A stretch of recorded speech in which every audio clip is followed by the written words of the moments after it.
Chapter 769. A skeleton with the strength of the divine realm? Ron looked and was shocked. The strength of the huge skeleton in front of him was not something that ordinary skeletons or even black knights could compare to. It actually had the strength of the divine realm. At this moment, the skeleton emperor moved. It raised its long scepter high.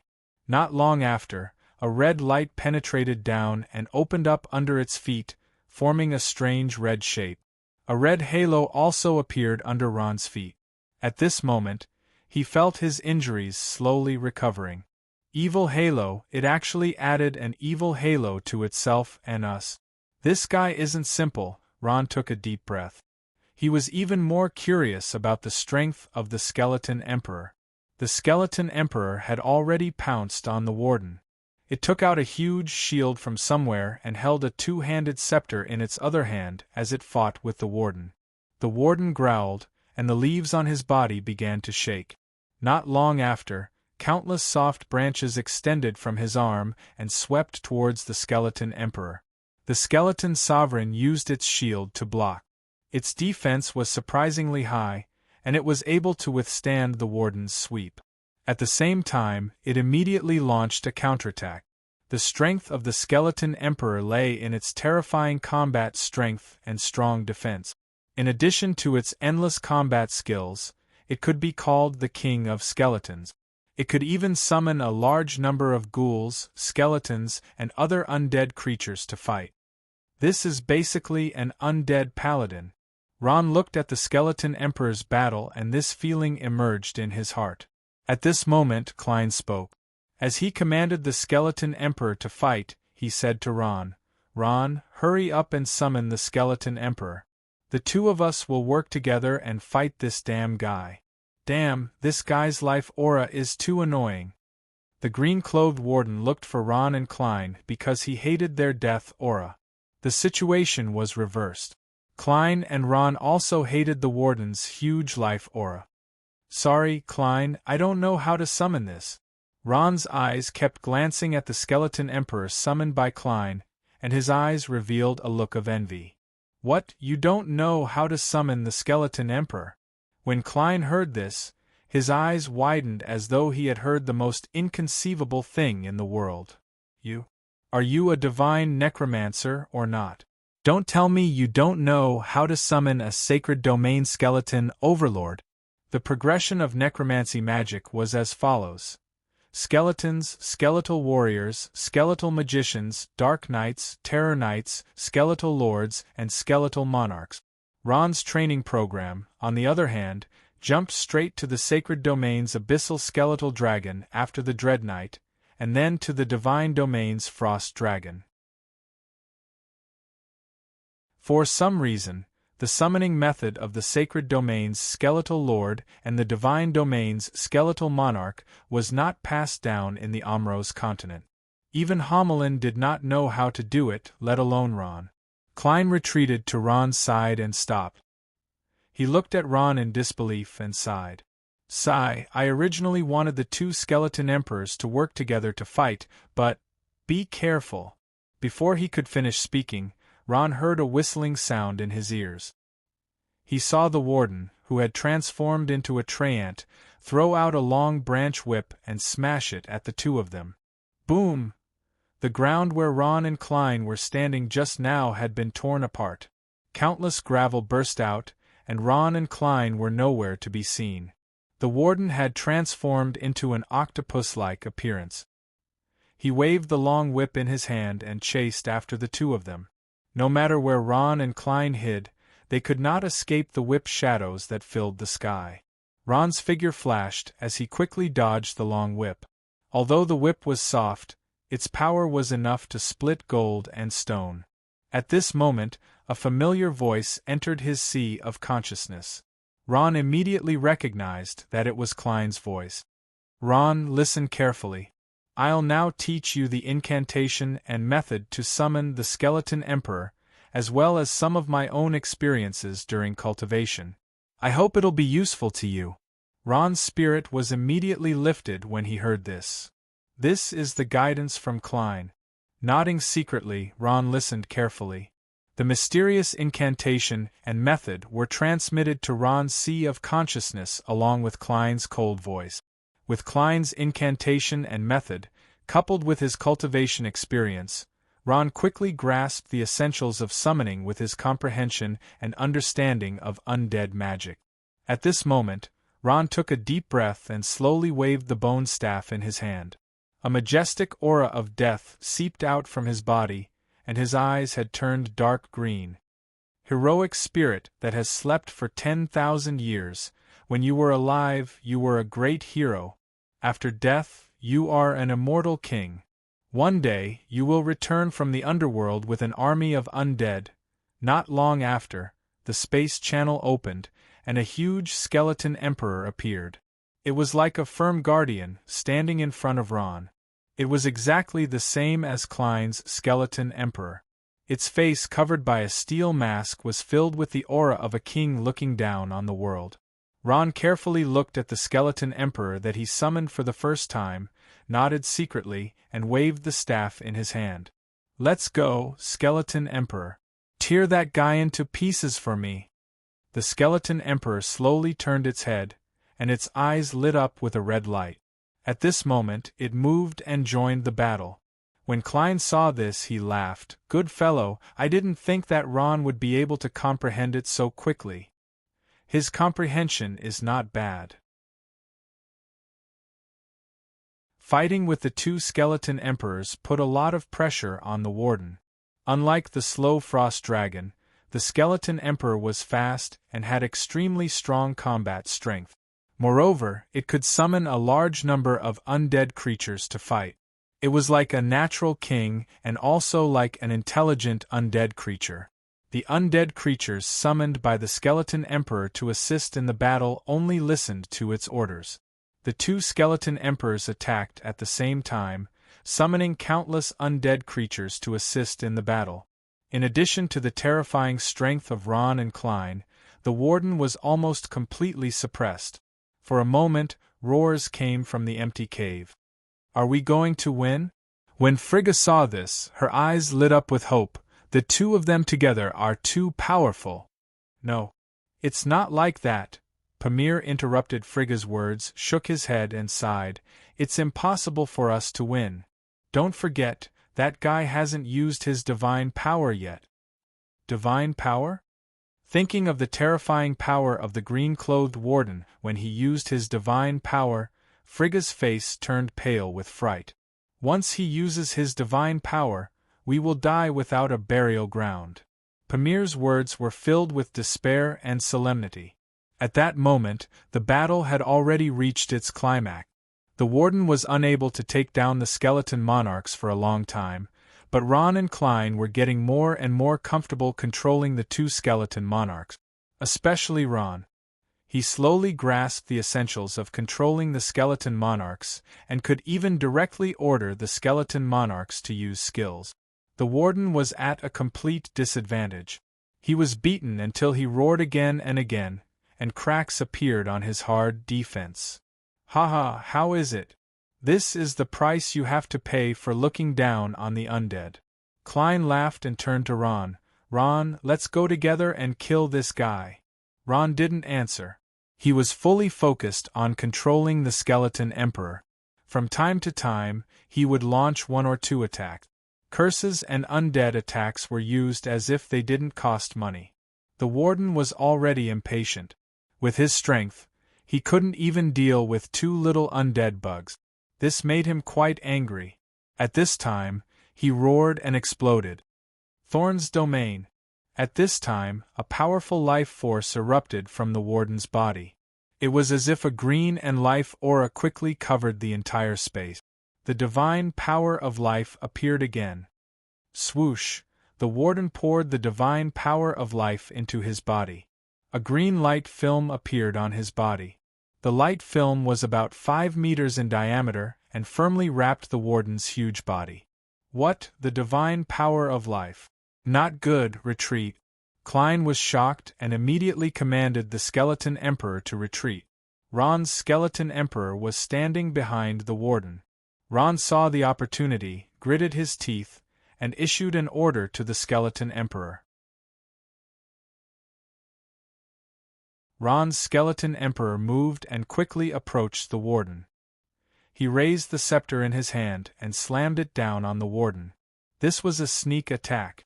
The warden didn't dodge. He just stood there straight. A sneer flashed across the corner of his mouth. Bang! Something amazing happened. The warden was still standing there. Nothing happened.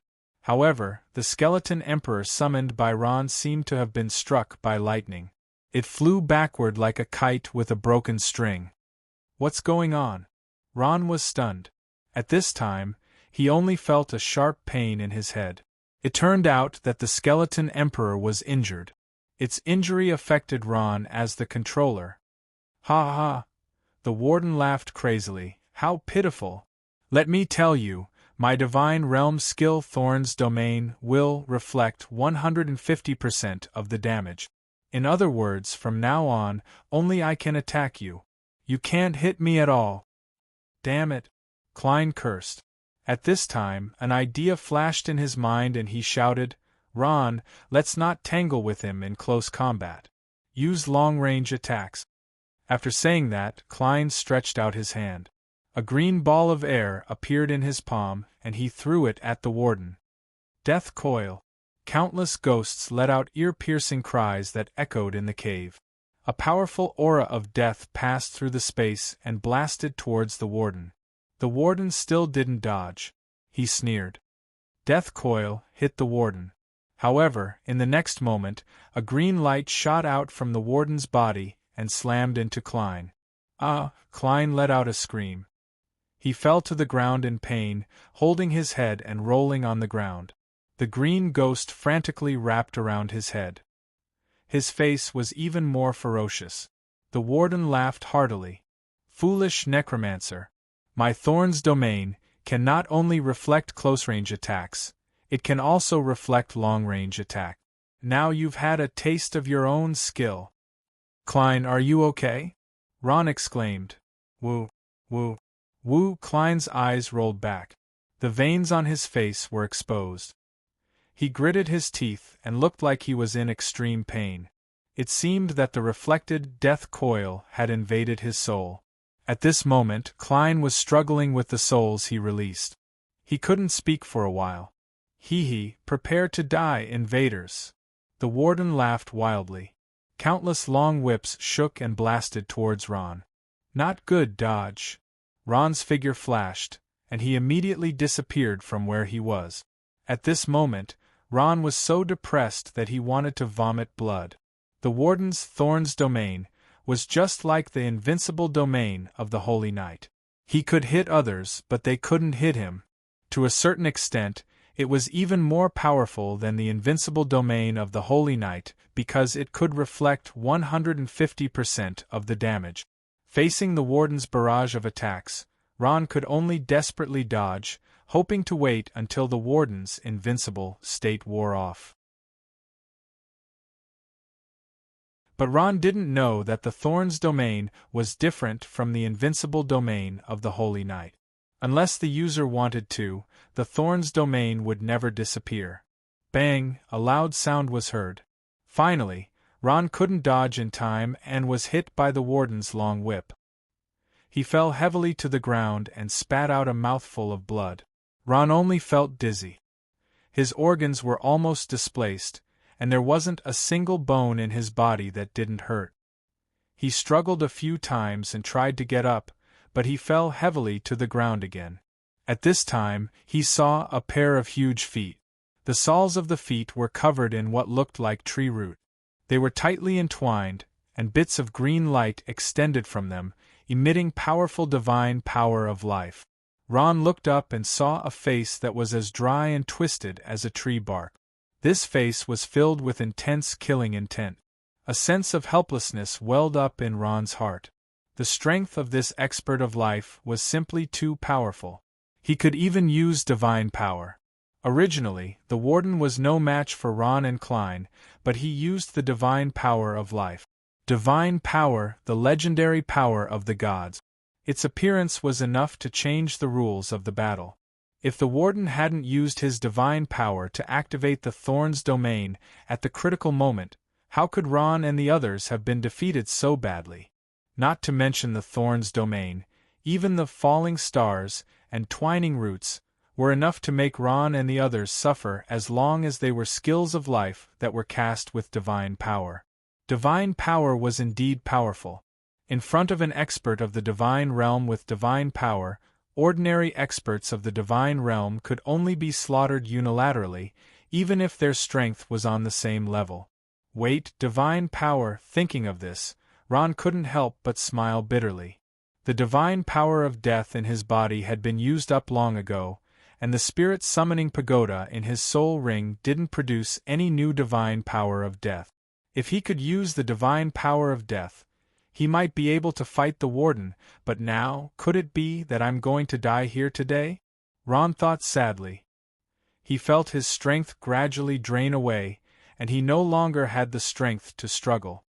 Undead, the death aura on your body really makes me hate it. The warden stared at Ron and sniffed, a trace of hatred in his eyes. At this time, he raised his huge and heavy right arm and said fiercely to Ron, "I want to say, lowly and dirty creatures like you shouldn't exist in this world, die." The warden sneered, and his huge fist smashed down on Ron, who couldn't resist. It's over.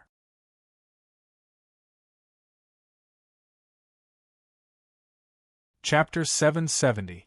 Just as Ron was in despair, a thunderous sound rang out. Immediately after, lightning surrounded him, making pa, pa, pa sounds, forming an extremely powerful lightning magnetic field around Ron. Ron was stunned. He looked up and saw Frigga's face, which had turned pale due to fear. At this moment, his eyes were wide open. It was Frigga who saw Ron in danger. Although she knew that there was a huge gap between them, she still made her move without hesitation. Her first move was her strongest killing move, Thunderbolt Descent. The warden's body moved like a boulder, allowing the countless bolts of lightning to strike him, allowing the countless bolts of lightning to wander around his body. The next moment, a sinister smile appeared at the corner of his mouth. The countless bolts of lightning on the warden's body condensed to form a huge lightning ball. Then, the spikes on the warden's back suddenly opened, and the huge lightning ball came out of his body. "No!" Ron shouted. He wanted to remind Frigga to stop, but it was too late. Boom! The lightning ball, which was 150% more powerful than Heavenly Thunder's descent, hit Frigga hard.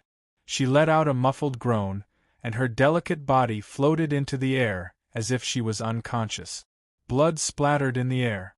She was like a beautiful fairy, streaking across the night sky like a meteor. The brilliance of life bloomed completely in an instant. Fu Li Jia, Ron's eyes became blood-red. His lips trembled, and his fingernails had sunk deep into his flesh. Blood flowed slowly from his palms to the ground, dyeing the ground red. At this moment, his eyes were filled with bone-deep hatred. He hated himself for not being strong enough. He hated himself for not being able to protect Frigga, the woman of the dragons who had once helped him. So it's the elemental magical beast fairy dragon. But it's really too weak. Trying to sneak up on me with this kind of strength is courting death, the warden muttered to himself. To him, this was just a small interlude. It did not affect his desire to kill Ron in the slightest. The warden sneered. He slowly lifted one foot and stomped Ron to the ground. Then, he slowly exerted force. Ron used all his strength to support himself. The sharp thorns pierced his skin and blood flowed down his forehead. At this moment, Ron's vision gradually became blurry. He seemed to hear the sound of his skull cracking. Filthy undead, remember this well after you go to hell. The one who killed you is Raditz of the Tree Elves. Warden Raditz sneered. He liked the feeling of slowly killing his opponent. If he wanted, he could save this dirty undead when he was about to die and then do it again. At that time, death might not be the most terrifying outcome for Ron. What was more terrifying than death was the transition between life and death, as well as the endless torture. Raditz was a tree elven of the life element. He definitely had the ability to do this, but he was impatient now. He still had to chase after the other fish of Baz besides Ron and Klein. "I will remember it," Ron said word by word. With a plop, blood burst out from the corner of his mouth. Only then did he know that the powerful life element powerhouse in front of him was called Raditz. "Stop!" Just as Ron's life signs were gradually disappearing, a shout attracted Raditz's attention. Raditz felt strange. He retracted his power and looked back, only to see that the other undead had stood up at some point in time. He was gasping for breath and trembling all over. One of his hands was tightly clenched, and his cold eyes revealed a deep murderous intent. "You're not dead yet?" Raditz was somewhat surprised, but then he laughed. "Haha, you don't have to be too anxious. It will soon be your turn. Today. None of you invaders can escape. All of you will die." "Is that so?" "Ha ha." Klein laughed wildly. His laughter faintly revealed a trace of madness. At this time, he stopped laughing and said, "Scum of the life element, take a look at what this is." After saying that, he slowly opened his tightly clenched hand. A thing as small as a strand of hair was constantly jumping in Klein's palm. "What?" Raditz's pupils shrank, and then his eyes suddenly opened wide. The power emitted by the tiny thing in the other party's hand was incomparably terrifying. If Raditz's guess was correct, this hair-like thing was the divine power of death. "This guy actually has the divine power of death?"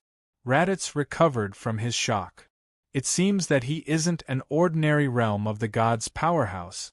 Many realm of the gods' powerhouses who could use divine power were talented and intelligent people.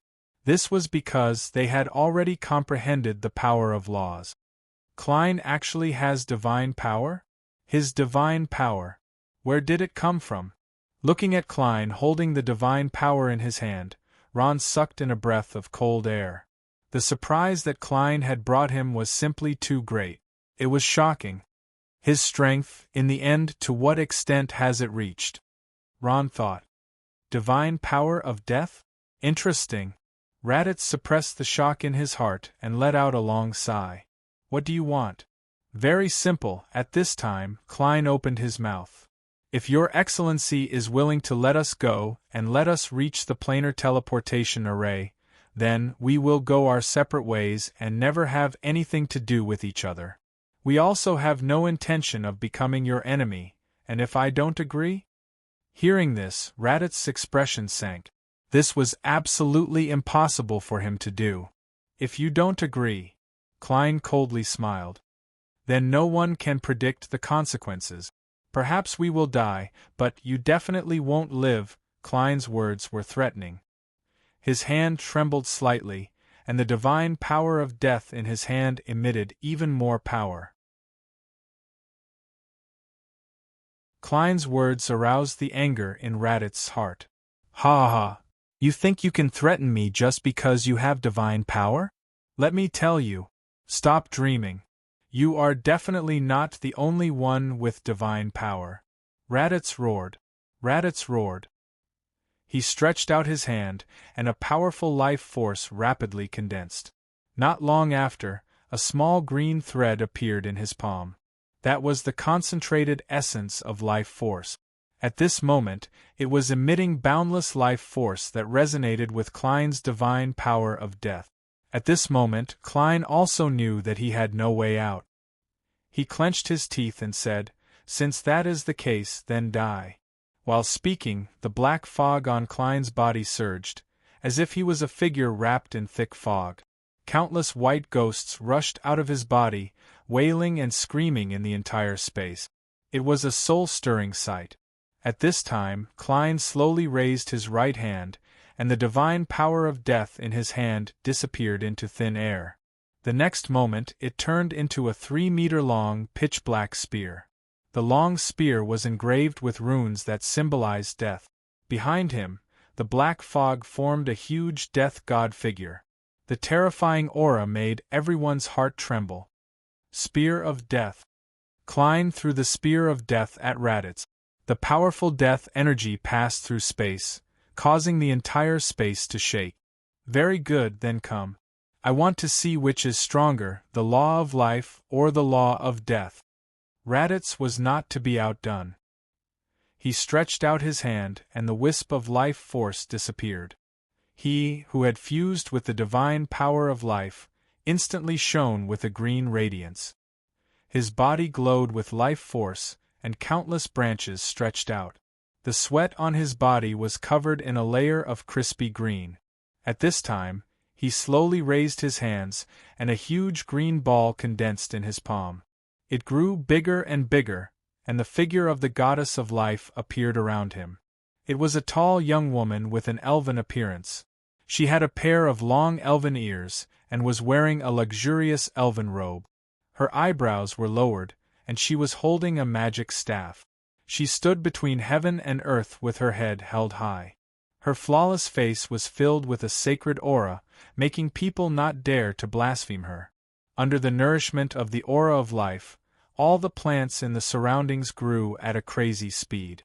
The grass quietly poked its head out of the cracks in the rocks, and the moss at the edge of the cave quickly covered the surrounding land. Flower of life. While speaking, the green ball in Raditz's hand suddenly opened, and a pink radiance spread out, just like a beautiful flower opening its braids. 1 layer. 2 layers. Countless braids spread out. In Raditz's hand, the flower of life was dazzling, emitting a bright radiance that instantly illuminated the pitch-black cave. Raditz took a deep breath, a trace of determination in his eyes. His hand gently moved, and the flower of life was slowly sent out. The curtains of a battle between life and death had finally been raised. The spear of death and the flower of life quickly approached each other. In an instant, time seemed to stop, and space also seemed to stop. In this space of several dozen square meters, only 2 terrifying forces were left intertwining with each other. This was the peak confrontation between the god of death and the goddess of life. In a confrontation of this level, the divine power of life and the divine power of death seemed to have their own consciousness, and seemed to have excluded Klein and Raditz. Boom! An earth-shattering sound echoed as the 2 terrifying forces collided, bursting out huge sparks. In an instant, the entire cave shook, and countless boulders fell from the top of the cave, falling to the ground and shattering. At the place where the 2 forces clashed, the ground kept sinking, forming a terrifying, bottomless cave. Rumble! The shaking finally stopped. The destruction caused by the divine power of death and the divine power of life had turned the entire space into a mess. Not a single intact rock could be seen within several dozen meters. Klein and Raditz were standing face to face. Klein was clutching his chest, breathing heavily with a pained expression. On the other hand, Raditz was expressionless, and he didn't seem to be injured at all. Huff, huff, huff. Klein was gasping for breath. Slowly, the corners of his mouth rose, revealing a self-deprecating smile. You won. With that said, Klein knelt on the ground with a thud and fell straight to the ground.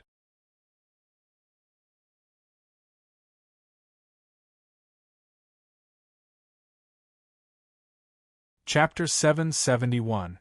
Huff, huff. Tree elf Raditz gasped for breath, his sturdy chest heaving up and down. Competing with Klein using his divine power had consumed a lot of his energy. He couldn't even maintain the god's domain skill, Thorn's domain. The spikes on his body started shrinking, and the green halo around his body started disappearing.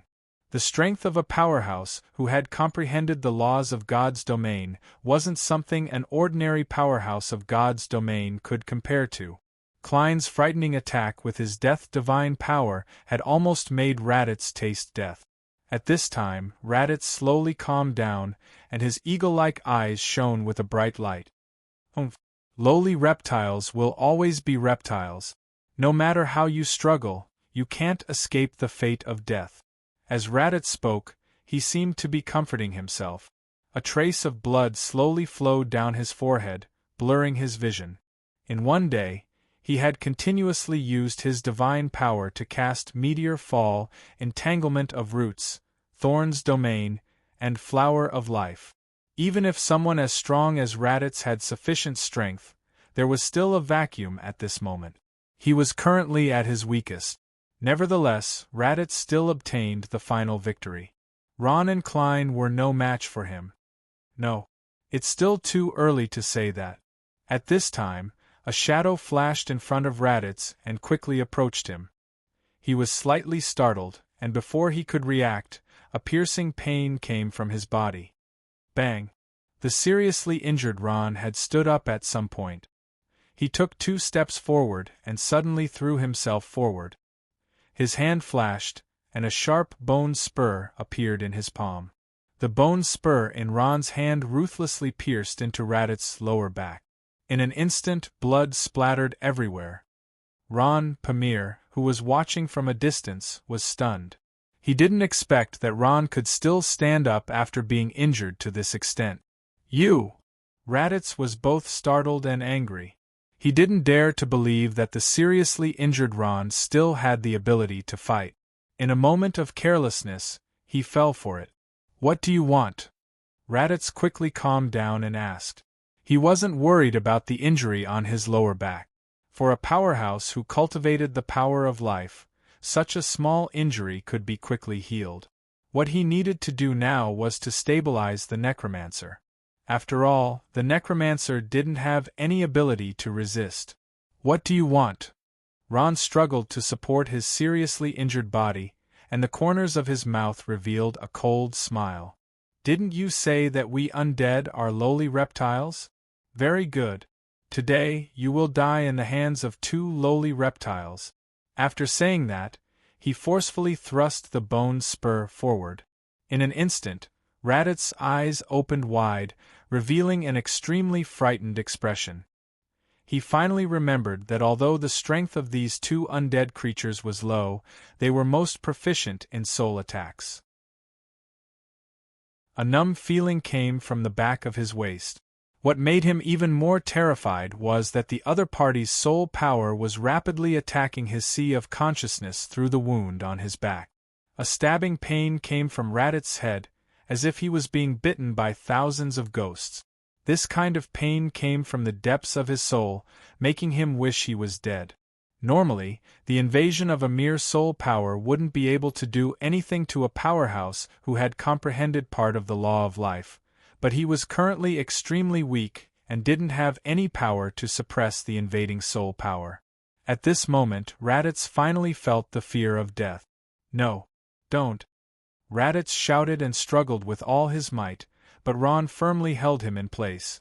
The powerful soul power kept invading his body, and Raditz's struggle became weaker and weaker. At this time, a boom was heard in his mind, as if something had exploded. Then, his vision turned blank.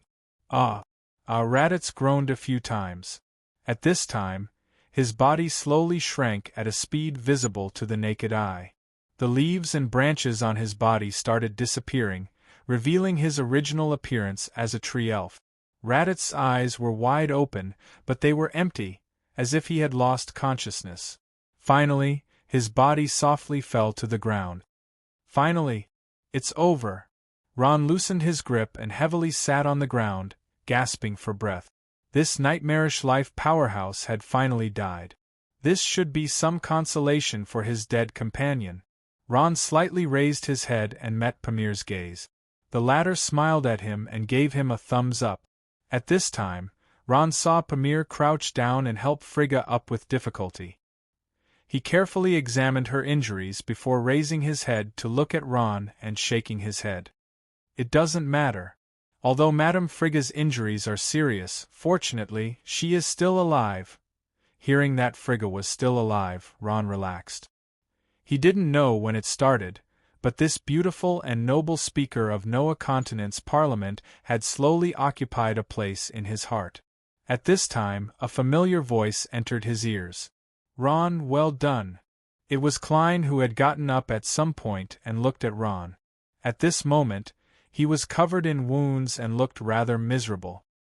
His iconic black robe had almost turned into rags, but he seemed to be in good spirits.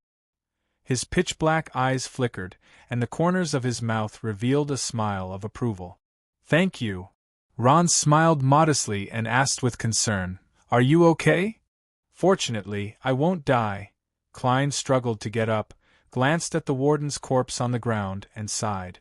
"Fortunately, you seized the opportunity to kill him. Otherwise, none of us would have survived." In Klein's opinion, Ron had seized the best opportunity to attack. That was when Raditz was at his weakest after using his divine power of life and launched the most fatal blow. If he had been a little slower at that time and let this guy catch his breath, even if it was only for 5 minutes, the situation would have been different. Perhaps they would be the ones lying on the ground now. At this moment, Ron was almost at the end of his rope. He dragged his weak body and slowly walked to Pamir's side. He took Frigga from his hands, lifted her up, and slowly put her down, letting her lean against the wall. At this time, Frigga's eyes moved and she slowly woke up.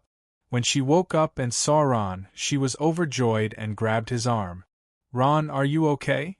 Frigga ignored the injuries on her body and asked about Ron's situation first. She looked at Ron with eyes full of concern. "I'm fine, just a little injured." Looking at Frigga's clear eyes, Ron's heart was touched. "You were beaten up badly, but fortunately we didn't die. I'm relieved to see that you're fine," Frigga said with a sigh of relief. At this time, she discovered that Ron's injuries were more serious than they looked. "If only there were potions of life, your injuries would be healed immediately," Frigga said with a pained expression. Ron smiled. "It's fine. There are still 2 levels to the interplanar teleportation formation at the bottom of Bartlos prison. I believe we'll be able to return to our respective planes soon." "That's good," Frigga smiled. She reached out and brushed Ron's messy hair away from his forehead, her eyes full of tenderness. Looking at Frigga's peerless beauty, which was not inferior to Kadina's, Ron's heart swayed. Fairy dragons were a fatal attraction to any male creature in the world. They were beautiful, noble, powerful, and rare.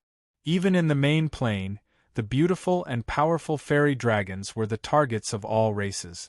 Frigga's love for Ron was like a small seed, constantly growing, slowly taking root and sprouting. Stop dreaming! Ron was talking when an ice-cold voice suddenly interrupted them, startling the 3 of them. In the quiet cave, it was particularly abrupt. Ron turned around and was startled. He saw that Warden Raditz had woken up at some point. Although he wasn't dead yet, he only had a single breath left. He was lying on the ground, staring at the 2 with his yellow eyes. He was smiling, the corners of his mouth revealing a trace of mockery. "You think that by defeating me, you can reach the teleportation formation at the bottom of Bartlos prison? Haha! Impossible!" As Raditz spoke, blood flowed from the corner of his mouth and dripped to the ground. His expression was extremely sinister. "Let me tell you, these pitiful worms. At the bottom of Bartlos prison, there is an existence even more powerful than me. Compared to him, my strength is like an ant. He is the guardian of Bartlos prison. Lord Ancient Dragon Maxwell." "Ancient Dragon Maxwell? An existence even more powerful than you?" A look of despair appeared on Ron's face. With the current state of the 3 of them, not to mention the primordious dragon, the guardian of prison Bartolos, who was countless times stronger than Raditz, even if another Raditz came, they would not be able to resist. Ron's heart sank to the bottom. "Lowly worms. You will never be able to reach the teleportation formation at the bottom of Bartlos prison. You are doomed to fail and become food for Lord Maxwell." "Ha!" Raditz laughed like a madman, his hoarse voice echoing in the cave, making one's hair stand on end. At this time, Klein, who was leaning against the wall, suddenly raised his head, his eyes flashing. "You really talk too much nonsense." With that said, Klein slowly extended his arm. A cyan beam of light shot out from his palm and blasted into Warden Raditz's body, enveloping his entire body. Ah! Ah! Ah! Raditz let out a blood-curdling scream. His body trembled violently, and an indescribable fear appeared on his face. Then, something terrifying happened. Under the cyan light, Raditz's eyes turned white, and a smoke-like thing with Raditz's face was forcibly peeled off from his face. Following the cyan light, it slowly entered Klein's knowledge sea. Soul devour! Ron was stunned. He didn't expect Raditz's soul to be devoured by Klein. This wasn't a good ending for Raditz.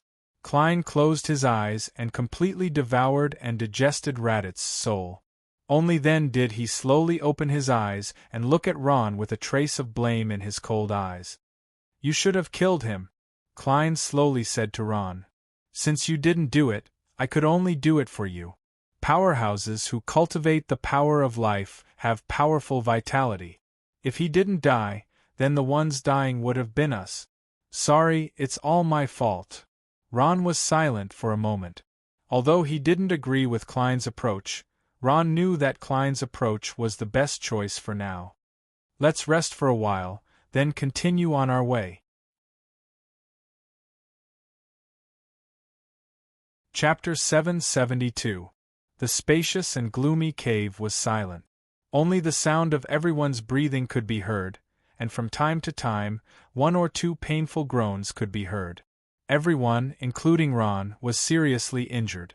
After some simple bandaging, they leaned against the wall and rested quietly, slowly recovering the strength they had consumed during the battle. Warden Raditz's soulless corpse lay there quietly, but no one was interested in looking at it. After an unknown amount of time, Ron slowly opened his eyes. He discovered that his soul force had recovered slightly, and his seriously injured body was slowly regaining strength. He slowly looked around. Everyone had entered a state of cultivation, except for Pamir, who was asleep. In a state of cultivation, one's strength recovered the fastest. Frigga was no exception. She was sitting cross-legged on a rock with her eyes closed. Traces of power were constantly flowing through her body. At this moment, she was as holy as a fairy. At this time, Ron's eyes fell on the injured Klein, and he couldn't help but take a few more glances. To be honest, Ron was full of curiosity about this mysterious necromancer from the main plane. As if sensing Ron's gaze, Klein opened his eyes and looked in Ron's direction. The two's eyes met. "You're awake?" Klein asked. He looked at Ron, and a trace of gentleness appeared in his gloomy eyes. "Your soul force has recovered a bit, right?" "Yes." Ron nodded. "But I can't move freely yet." "Oh," Klein replied. "Then let's rest for a while more." With that said, he slowly leaned against the wall and closed his eyes. After a while, Ron thought for a while, and still couldn't restrain his curiosity. He couldn't help but ask Klein, can I ask you a question?" Klein slowly opened his eyes and looked at Ron in amazement. He gently nodded and said, "Go ahead. Where did your divine power of death come from?" "I mean, who gave you your divine power of death?" Ron thought for a long time before asking. "So that's what you're asking?" Klein smiled. "Divine power of death, of course it's mine." "What?" This time, it was Ron's turn to be shocked. He cried out involuntarily, You mean this is your divine power of death? You actually have divine power?" "Yes, I have divine power. What's so strange about that?" Klein casually replied. Could it be, that only gods can have divine power?" Ron stuttered. "Or you are a god?" In Ron's opinion, no matter if it was the divine power of death, destruction, or life, they were all powers that only gods could have. If an expert in the divine realm had divine power, then it must have been bestowed by a real god. For example, the destruction divine power in the hands of the demon Sophia was bestowed by the powerful god Thor from the main plane of Hell. There was also the life divine power that the ancient tree Noah Hill bestowed to Undine. There was even the death divine power that the owner of the soul ring left in the soul ring for Ron. Ron had always believed that the owner of the soul ring was a real god. In Ron's understanding, the death divine power in Klein's hands must have been bestowed by a god who cultivated in the power of death. How was that possible? Could a mortal also have divine power? After listening to Ron's doubts, Klein smiled. He pondered for a moment and threw a question at Ron. Ron, in your opinion, God, what is it? God, what is it? Hearing Klein's question, Ron only felt an explosion in his mind. For a moment, countless thoughts rushed into his mind, causing his brain to become chaotic. Ron stood there blankly. He realized that he had never thought about this question. God, what was it? Where did he come from? How powerful was he? Ron murmured. What is a god? Can't a god produce divine power? God. Of course they have divine power. Klein thought for a moment and answered. But the problem is, in my understanding, those who produce divine power are not necessarily gods. Ron was confused by Klein's words. You mean, even if they are not gods, can they also produce divine power? I'm not talking about the divine power that they possess, but the divine power produced through their own strength. Of course I know. Klein smiled. He looked at Ron and decided to teach this country undead who didn't know anything. Ron, in your opinion, what is divine power? What is divine power? Ron was a little confused by Klein's words. Isn't divine power a power that gods possess? You're right, but not exactly. Klein restrained the smile on his face and became very serious. To tell you the truth, Ron, the so-called divine power is actually a law, and there are many kinds of laws. For example, the law of death that we undead practice, and the law of life that Guy used just now. These laws are part of the power. Those who have comprehended the law of this domain, the power of the law they possess, is divine power. The law is divine power? Ron was completely stunned when he heard this, but he still didn't understand some things. Isn't cultivation to remind one's realm? Then what's with this law? It's right to remind one's realm, but Ron, have you ever thought about it? The so-called realm is the degree of comprehension of the law. The deeper the comprehension of the law, the higher the realm, and the higher the realm, the stronger the strength, Klein said. So in the final analysis, it's still about the comprehension of the law. Klein paused and continued, in my understanding, a god in the true sense refers to a strong person who has completely integrated a certain law, such as the law of life, the law of death, the law of destruction, and so on. When a certain law is completely integrated, it can produce great power. This power is enough to destroy heaven and earth. This is our so-called God, then. Is the one who uses divine power a god? Of course not. There are only two ways to obtain divine power. One is through inheritance, that is, the divine power bestowed by a powerful god. Of course, it must be the same type of divine power. The other way is through the comprehension of a part of the power of the law, and the divine power produced. A part? Ron asked in surprise. Yes, it's a part of the power of the law. Although the divine power produced in this way can't compare to a real god, it's still a part of the power of the law. Compared to the average God Realm Master, or even a high-level God Realm Master, Peak God Realm Master, and so on, it's much more powerful. Klein talked nonstop, and Ron listened very seriously, very carefully, for fear of missing a word.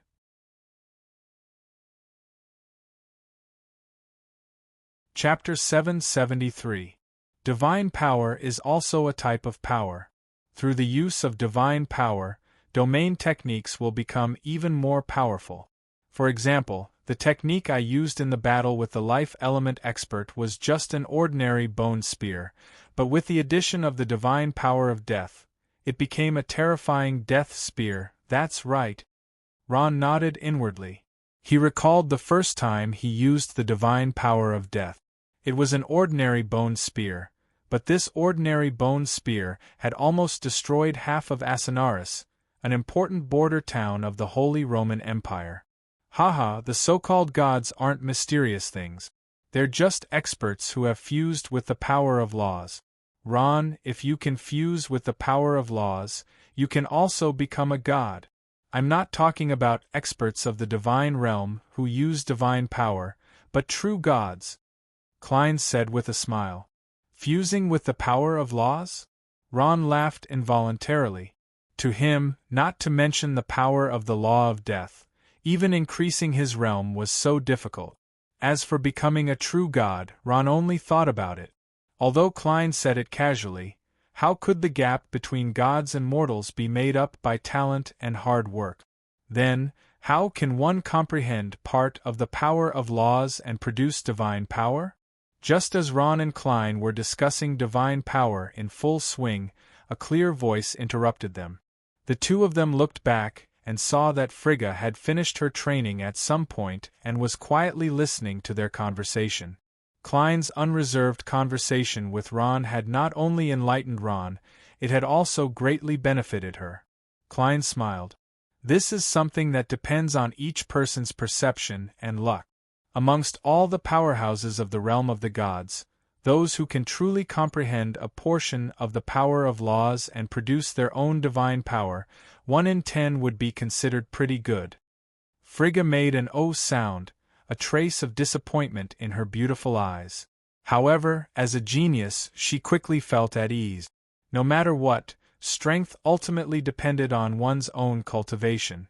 At this time, Pamir woke up from his deep sleep and smiled at everyone. Since everyone has more or less recovered, let's set off, Klein said as he struggled to get up from the ground. Ron and Frigga also stood up. Ron pushed the wheelchair, while Frigga and Klein walked in front. They continued to go deeper into the 17th floor of Bartlos prison. As everyone was injured, the journey was rather slow, especially for Ron and Klein. Every step they took affected their wounds, and they could only frown and bear with it. However, Ron didn't feel lonely along the way. Ever since Klein gave Ron pointers on divine power, Ron had also let down his guard. The two chatted along the way and quickly became friends who could talk about anything. Klein had already become Ron's mentor. Not only did he give Ron pointers on his cultivation, he also told him many things about the undead plane. Ron slowly let down his guard, and his impression of Klein also improved. As they walked, the cave became narrower and narrower. Soon, 2 forks appeared in the path ahead. There were 2 forks, one on the left and one on the right. They could only fit 2 or 3 people side by side. They emitted a gloomy aura, and one couldn't see the end of them. Frigga, who was walking in front, hesitantly looked at the 2 dark holes. She stopped and looked at Ron. Which way should we go? Klein, what do you think? Ron turned to ask Klein. Klein looked at the 2 holes and helplessly shook his head. I don't know. At this time, Pamir, who was sitting in a wheelchair, pondered for a moment. How about this? I suggest that we split up. Each of the forks will send 1 person to explore. If we find the black vortex that leads to the 17th level, we'll turn back. Pamir's suggestion received everyone's approval. Frigga was the first to respond. I'll go to the left hole. Then I'll go to the right hole, Klein said. Ron, you and Pamir stay here and wait for us. Ron was shocked. How can that be? Klein, you're injured. Let me go. You and Pamir wait for me here. I'll inform you when I find the way. Nonsense. Don't tell me you're not injured? Klein pulled a long face when he heard this. Let me go. After some argument, Klein finally compromised. Ron and Frigga went into the 2 holes, leaving Klein and Pamir to wait. Pamir and Klein looked at each other and then looked away. For some reason, the 2 of them could not get close. Klein did not say a word. He walked to a corner and sat down. He took out a water bottle from his spatial ring and opened it. Gulp, gulp. He drank a few mouthfuls and wiped his mouth. He looked at Pamir and smiled. Here. With a flick of his hand, the water bottle flew to Pamir. Thank you. Pamir caught it firmly and drank a few mouthfuls. He then turned it over. There's no more. Klein frowned. This was his last water bottle. Although the undead did not need much water, it would be troublesome if there was no water to drink. He thought for a moment. I seem to remember that we passed by a river on our way here. How about this? You wait here, I'll go find some water. As he spoke, he struggled to stand up and limped back. Pamir looked at Klein's figure walking in front of him. At this time, his smiling face slowly darkened. Humph, I'd like to see what tricks you're up to. He pushed his wheelchair and quietly followed. Unlike Ron, Pamir was especially wary of Klein, this mysterious necromancer. He was afraid that Klein would harm Ron. Due to his injury, Klein did not walk very fast. He did not release his spiritual sense, nor did he use any detection skills like crows or spirit. He was no different from an ordinary person. Pamir had received professional military training. Tailing and stalking was a piece of cake for him. He carefully hid behind Klein and followed unhurriedly. Klein, who did not sense anything, continued to walk forward. Not long after, he found the underground river that they had just passed. Klein squatted down and took out a water bottle from his spatial ring. He pressed it under the water. The cold river water flowed, making a gulp-gulp sound and splashing countless bubbles. Am I overthinking things? He doesn't have any ill intentions towards us? On a protruding rock not far away, Pamir looked at everything condescendingly as he muttered to himself. Klein quickly filled the water bottle and took out a few more. Finally, he cupped a handful of river water and began to wash his face. He then took off his tattered necromancer's robe and changed into another set of black necromancer's robes from his spatial ring. Pamir looked at it for a long time, but he didn't find anything. Just as he was about to turn back, something fell out of the necromancer's robe with a thud. Pamir looked down and his body trembled. His eyes were filled with disbelief. What? The item that had fallen out of Klein's robes was none other than a red silk armband with the word swastika engraved on it. In the dim cave, the bright red silk armband with the word swastika was especially eye-catching. Pamir stared blankly at the item, his mind blank. The red silk armband. Why would Klein have this on him? Could it be? Chapter 774. Klein was shocked. He immediately picked up the armband and put it away. Then, like a thief, he looked around with a guilty conscience. Only when he found that there was no one around did he heave a sigh of relief. But in the next moment Klein was completely dumbfounded. This was because he had inadvertently released his spiritual perception and swept over the figure of an acquaintance. That figure was pushing the wheelchair and staring at him with a pale face. His eyes were filled with disbelief. Pamir? Klein was alarmed when he saw Pamir. His mind raced. Could it be that he saw everything? The two of them stared at each other in silence. The atmosphere was strangely stiff. Gritting his teeth, he transformed into a blob of black fog and flew up with a whoosh. You saw everything? Klein stood in front of Pamir and asked. His face was frighteningly dark. Yes, I saw everything. After a long while, Pamir raised his head and looked at Klein fearlessly. What did you see? Klein frowned. I saw something I never wanted to see. Pamir stared coldly at Klein. He was so angry that he seemed to be spitting fire. I didn't expect you to be a member of the Red Silk Army. Actually, I should have known. When you entered Bartlos prison in such a high-profile manner. At that time, you even came into contact with a tall man. Am I right? Pamir's expression became agitated. He pointed at Klein and said, It was you. It was you guys who spread false information in the main plains and lured us here to search for treasure. Then, you guys destroyed all the teleportation points and forced us to enter Bartlos prison. All of this was for you to deal with the ancient guardians of Bartlos prison, right? Klein fell silent and didn't say a word. His pair of cold eyes flickered.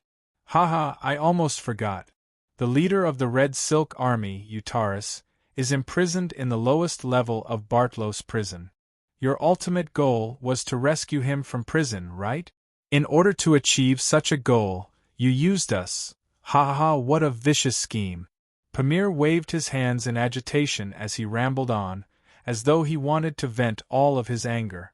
That's right. If it weren't for the fake news released by the Red Silk Army, why would his 75th Goblin Army come to this godforsaken land of exile? How could his army have been completely annihilated? How could all of his brothers have died? How did his legs become like this? All of this was because of this hateful Red Silk Army. Are you done? Faced with Pamir's torrent of accusations, Klein's expression remained calm. At that moment, he smiled. Dear Pamir, how can you say that? Looks like you've really misunderstood. That's right. This is indeed the armband of the Red Silk Army. But why don't you ask where it came from? Klein took out the armband of the Red Silk Army and waved it in front of Pamir. With a pleasant expression, he said, To tell you the truth, this isn't actually mine. It's just a spoil of war. On the way to Bartlos prison, I accidentally met a guy from the Red Silk Army. This guy didn't know what was good for him and actually attacked me. Later, I killed him and took this from him. I thought it might be useful in the future, so I kept it. Bah! Before Klein could finish, Pamir's saliva sprayed all over his face. Pamir pointed at him and cursed loudly. You're full of lies. You still want to lie to me? Who was the one who kept this like a thief? You still have the face to say it's a spoil of war? Pamir's eyes were red as he pointed at Klein and said loudly, Speak. What is the purpose of this Red Silk Army scum getting close to Ron and the others? Pamir was now most worried about Ron. He was afraid that Ron would be deceived by this lying guy, especially since he came from the terrifying Red Silk Army. Enough! Seeing that he couldn't hide it from Pamir, Klein's patience ran out. His expression turned cold and bone-chilling. A powerhouse from the sacred domain with broken legs dares to meddle in my affairs? Who the F***ck do you think you are? Klein sneered. It must have been hard for you to follow me around in a wheelchair for so long. Since you want to know, I'll tell you. That's right, I'm from the Red Silk Army, what? Even though Pamir had already guessed it, he still couldn't suppress the shock in his heart when he heard it from Klein. Klein grinned sinisterly and said, That's right. Since 100,000 years ago, the Red Silk Army was wiped out by the forces of the Major Plains. The remaining forces were forced to move into the shadows. I'm the direct commander of this force, as expected. Your goal is still to rescue Lord Utaris, who's imprisoned in Bartlos prison. Pamir's voice became stern. I can ignore the matters of the Red Silk Army. But why are you getting close to Ron? Could it be that you intend to let Ron join you? Heh. When Klein heard that, he laughed sinisterly. At that moment, his hand shot out like lightning and grabbed Pamir by the collar, lifting him up like he was grabbing a chick. What are you trying to do? Pamir asked in a trembling voice as he was lifted into the air by Klein. His body with broken legs struggled non-stop. At this moment, a trace of panic finally appeared in Pamir's eyes. He finally remembered that his so-called partner in front of him, the divine necromancer Klein, was such a terrifying existence. What am I trying to do? Klein laughed sinisterly. You're about to die and you're still concerned about others. Should I say that you're loyal? Or stupid? If that fool Ron finds out, he'll be very sad, won't he?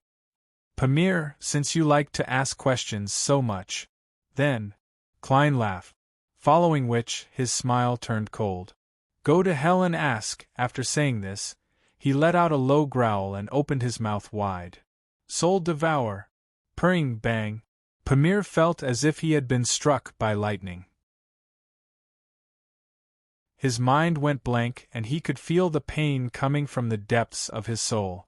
It was the feeling of being forcibly torn apart. Ah! Pamir's eyes were wide open, filled with fear. At this moment, His eyes and mouth had turned dark green. Countless souls flew out of his eyes and mouth and entered Klein's mouth. After a short while, Pamir's struggles finally stopped. His body drooped down weakly, and his eyes gradually dimmed.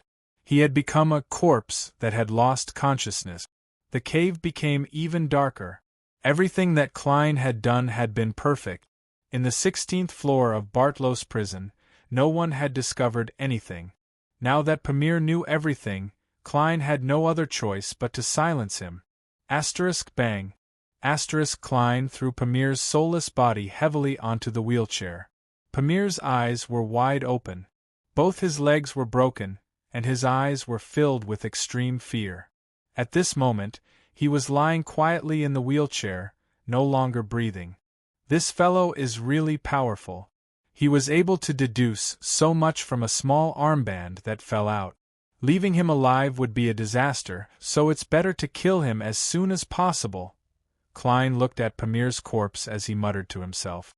He paused, and the corners of his mouth curled up, revealing a sinister smile.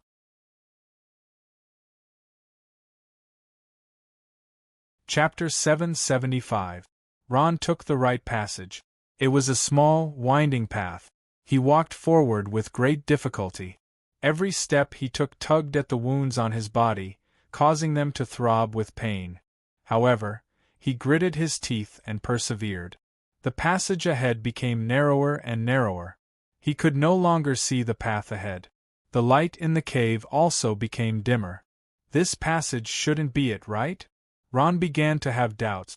He shuffled forward. Just as he was about to give up, a glaring light appeared in front of him. Ron looked at the tip of his finger. He was delighted. He saw a constantly spinning black vortex quietly floating above his head. Finally, I found it. This is the spatial passage to the 17th level. Ron heaved a sigh of relief, and a hint of joy appeared on his face. Just as he was about to take a step in, he abruptly withdrew his footstep. No, I still have to bring Klein and the rest in, he thought. He glanced at the black passage and slowly retreated. He went back the way he came. About an hour later, Ron finally returned to his original location. Freja was already back. She was standing beside Clay, talking about something with an anxious look on her face. Ron looked around but didn't see Pamir. He didn't know where he had gone. Ron. Frigga called out in surprise when she saw Ron. Frigga, did you find anything? Ron asked before Frigga could speak. Nothing. Frigga shook her head. That's a dead end. We reached the end halfway. Ron, what about you? That's it. Ron slapped his thigh happily. The path to the 17th level is at the right passage. I found a spatial passage there. That's great. Frigga jumped in surprise. Then let's go. We've already left the Noah continent for a long time. Ron nodded excitedly. He then looked behind him. What about Pamir? At this time, Klein, who had been silent all this time, came up and looked at Ron. After a moment of hesitation, a trace of sorrow appeared on his face as he said, Ron, I have bad news for you. What is it? Ron's smile suddenly stiffened, and a trace of unease flashed through his heart. Pamir is dead. What? Hearing this, Ron's mind exploded with a buzz sound, and then it became blank. He suddenly rushed up and grabbed Klein's collar and shouted. What did you say? Say it again. Staring into Ron's eyes, Klein felt a chill run through his body. He expected Ron to have some reaction, but he didn't expect his reaction to be so big. Klein's mouth moved. He wanted to say something, but in the end, he didn't say anything. Ron looked past Klein and saw Pamir's wheelchair. Pamir was sitting in the wheelchair with his back facing him. Pamir! Ron cried out in alarm. He no longer cared about Klein and rushed up. He rushed to Pamir's side to take a look, and his eyes almost popped out of their sockets. He saw Pamir's body sitting quietly in the wheelchair. His neck was tilted to one side, and his pale face was filled with horror. His eyes were wide open, and he had been dead for a long time. How could this be? Ron's eyes widened in disbelief. How could he be dead? Impossible. Impossible. He's only a sacred domain expert. Who killed him? With a swoosh, Ron suddenly turned his head and glared at Klein with murderous eyes. He pointed at Pamir and shouted, "Let's go!" "Klein, what the F***ck is going on? Weren't you looking at him? Why is he dead?" "Ron, calm down. Being impulsive won't solve anything." Frigga tugged at Ron's sleeve. At this moment, she was also feeling very uncomfortable. Being stared at by Ron's bloodshot eyes, Klein felt a chill in his heart. He suppressed his nervousness and pretended to be sorrowful. "I'm sorry, Ron. This is all my fault. If I hadn't gone to find a water source and stayed with Pamir, perhaps this tragedy wouldn't have happened." Hearing this, Ron finally understood. When he and Frigga were gone, Klein had left Pamir to find a water source, leaving him alone. With Pamir's weak sacred domain strength and his injured body, he couldn't have withstood any attack. Ron took a deep breath and forced himself to calm down. He looked at Pamir's corpse and shook his head helplessly. He looked around, and his eyes flashed with a bright light as he gritted his teeth and said, "Don't worry. Who did this?" To be honest, Ron had suspected that Klein was the culprit. After all, he was the only one with Pamir at the time. However, he quickly overturned this conclusion. Firstly, Klein had no motive to kill Pamir. Secondly, the wound on Pamir's body was a sword wound on his chest. It was obvious that the person who killed Pamir was an expert swordsman who used the simplest and most direct method to kill him. "I don't know." Klein shook his head. Facing Ron's murderous gaze, he hesitated. "But we can make a bold conjecture. If I'm not wrong, the person who killed Pamir should be one of the ancient guards guarding Bartlos prison. Only they would kill indiscriminately. Invaders like us." "Ancient guards," Ron slowly calmed down. He turned his head and looked at Pamir's corpse quietly, a trace of sadness flashing in his eyes. At this moment, Ron suddenly made a decision. He reached out and slowly closed Pamir's eyes. Then, he picked up Pamir's corpse and slowly placed it on the ground. "Ron, what are you doing?" Frigga could not help but ask as she watched Ron's actions. "I want to take him away. Leave this eerie and terrifying place." Ron's eyes were slightly red. He tidied up Pamir's tattered goblin military uniform and slowly picked up his corpse, stuffing it into his dimensional pocket. "I believe that Pamir. He doesn't like to be alone here. If I have the chance to go to the main plane, to the Goblin Empire, I will definitely bring Pamir's corpse back.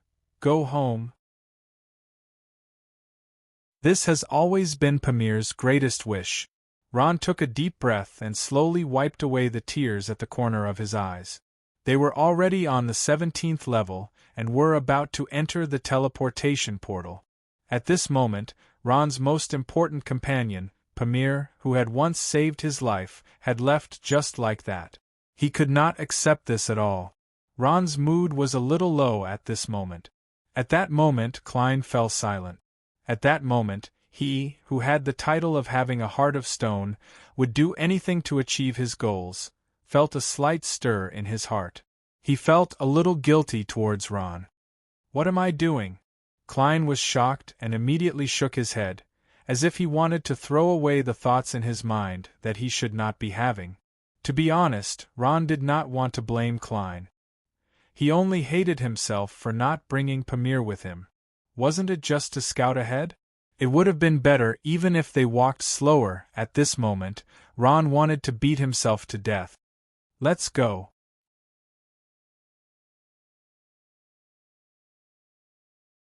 Chapter 776.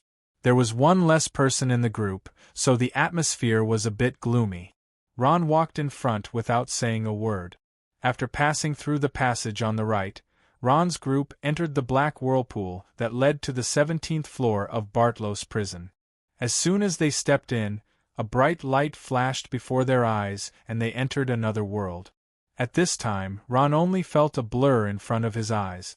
With a bang, he felt that he had bumped into someone. Who is it? A cold shout interrupted Ron's thoughts. At this time, Ron's heart trembled. He felt that his aura had been locked onto by several ill-intentioned spiritual senses. R.A. Firth, Hao Chin, why is it you guys? There were more than 3,000 people standing in front of Ron. It was a densely packed group of people. Seeing Ron and the others suddenly appear, many gazes locked onto Ron with a whoosh sound. These people's eyes were filled with cold killing intent. Some of them were already clenching their weapons. It's not an ancient guard. It was unknown who said this in the crowd, but everyone was relieved. However, some people still looked at Ron's group with vigilance. Ron, why is it you? At this time, Ron heard a familiar voice. He opened his eyes and was stunned. R.A. Firth, Hao Chin, Undine, Ron cheered. In the crowd, he saw several powerhouses from his hometown. Dark Dragon R.A. Firth, Beaumont, Hao Chin, and Life High Priestess Undine. Seeing Ron, R.A. Firth and the others were surprised and happy. They squeezed through the crowd and went straight to him. Ron, why are you here? Undine's eyes were filled with tears as she asked in a low voice. She had once thought that Ron was dead. Grandma Undine, we came here from the 16th floor. What about you? Ron said. We also just came from the 16th floor, but why didn't we see you? Firth looked at his proud grandson with a kind expression. So it looks like there's more than one entrance to the 16th floor. A voice came from behind Ron. It was Klein stepping on a circle of light as he walked out, followed by Frigga. Sir Chairman. Firth, Hao Chin, and Undine all saluted. Frigga blushed. This isn't the Noah continent. Don't call me Mr. Speaker. She stole a glance at Ron. Our captain now is Ron. Klein had been quietly standing to the side, but when he heard the words, Noah continent, his eyes unconsciously revealed a trace of light.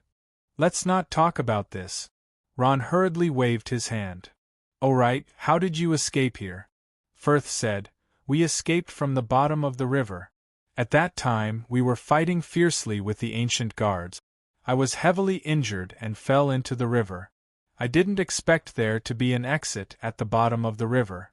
I kept swimming and finally escaped the bottom of the river? Hearing this, Ron understood. He patted his head. In that chaotic situation, wasn't the bottom of the river the safest place? At that time, who would have cared about killing the enemies at the bottom of the river? Oh right, what about Di Luo and Babu? Ron looked at the crowd, but didn't see any trace of Di Luo or Babu. Speaking of this, Firth's expression darkened. He exchanged a glance with Hao Chin and Undine. They died in that battle. That green-clothed man who used the god of life was too powerful. They died in that calamitous magic on the spot. So that's how it was. Ron helplessly sighed. Noah continent didn't have many god realm experts to begin with.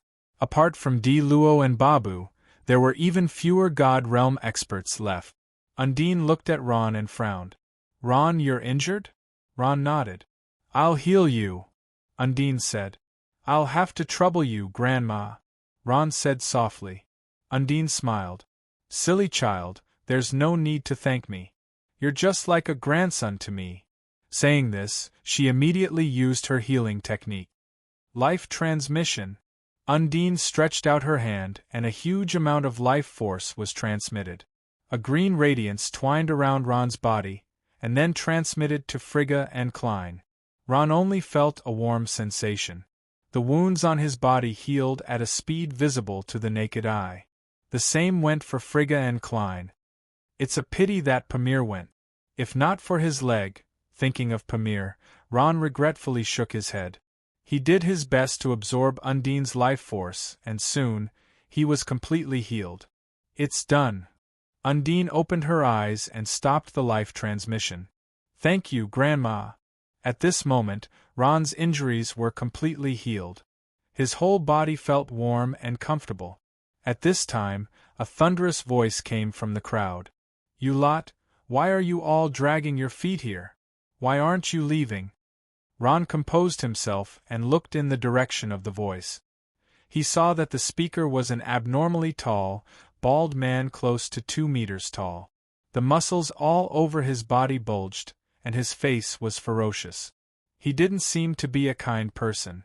For some reason, Ron's heart trembled when he was stared at by the other party. This person gave Ron a feeling of extreme danger. It was as if a huge rock was pressing down on his heart. The bald man sensed that Ron was looking at him, and his eyes widened. What? Why aren't you leaving? If you don't hurry to the planar transmission point, are you going to stay here? The bald man's words were extremely arrogant, and he looked like he was going to start a fight. His condescending tone made Ron and the other two feel very uncomfortable. Ron's face darkened. He was about to flare up when Firth suddenly tugged at his sleeve. Sorry, Lord Mike. We'll leave immediately. Firth immediately took over, and at the same time urged Ron and the other two to leave quickly. Ron and the other two looked at each other. There was helplessness in their eyes. They could only accept the arrangement and quickly followed. The 17th floor of Bartlow's prison was a huge dungeon-like place. There were hard stone walls on both sides. It was winding and narrow, and only one person could pass through at a time. Their team of 3,000 people majestically walked through the half-lit and half-dark dungeon. From time to time, 1 or 2 wall lamps with blue flames would flash, adding a gloomy atmosphere to the dungeon. On the way, Ron quietly asked Undine, "Who is this guy?" Undine was silent for a moment. "I don't know. I only know that he's called Mike. He's the captain of our adventurers. We met him not long after we broke out. This guy is extremely ferocious and overbearing. He is temperamental, and his strength is unfathomable. His desire to dominate is extremely strong. Our team originally had a captain, but he was killed by him as easily as blowing off dust. In the end, under the awe of his powerful strength, he became our captain." After saying that, Undine secretly glanced at the guy in front of them. She lowered her voice and whispered, "Ron, you'd better not provoke this person. Don't ever offend him. This guy's strength is so strong that I'm afraid that all of us together won't be a match for him." "I see." After hearing that, Ron suddenly understood. Even without Undine's words, he knew that the other party's terrifying strength was at least an existence that he couldn't provoke. At this time, the figure of the warden in green appeared in his mind. He didn't know if this Mike or that warden was stronger. "Hurry up. Don't dawdle. If you delay my return home, you'll see. If it weren't for you dregs, I would have reached the teleportation point long ago. Hurry up and follow me." Bald Mike's roar came from the front. He moved forward, scolding the team all the way. He was like a supervisor, and the adventurers were slaves.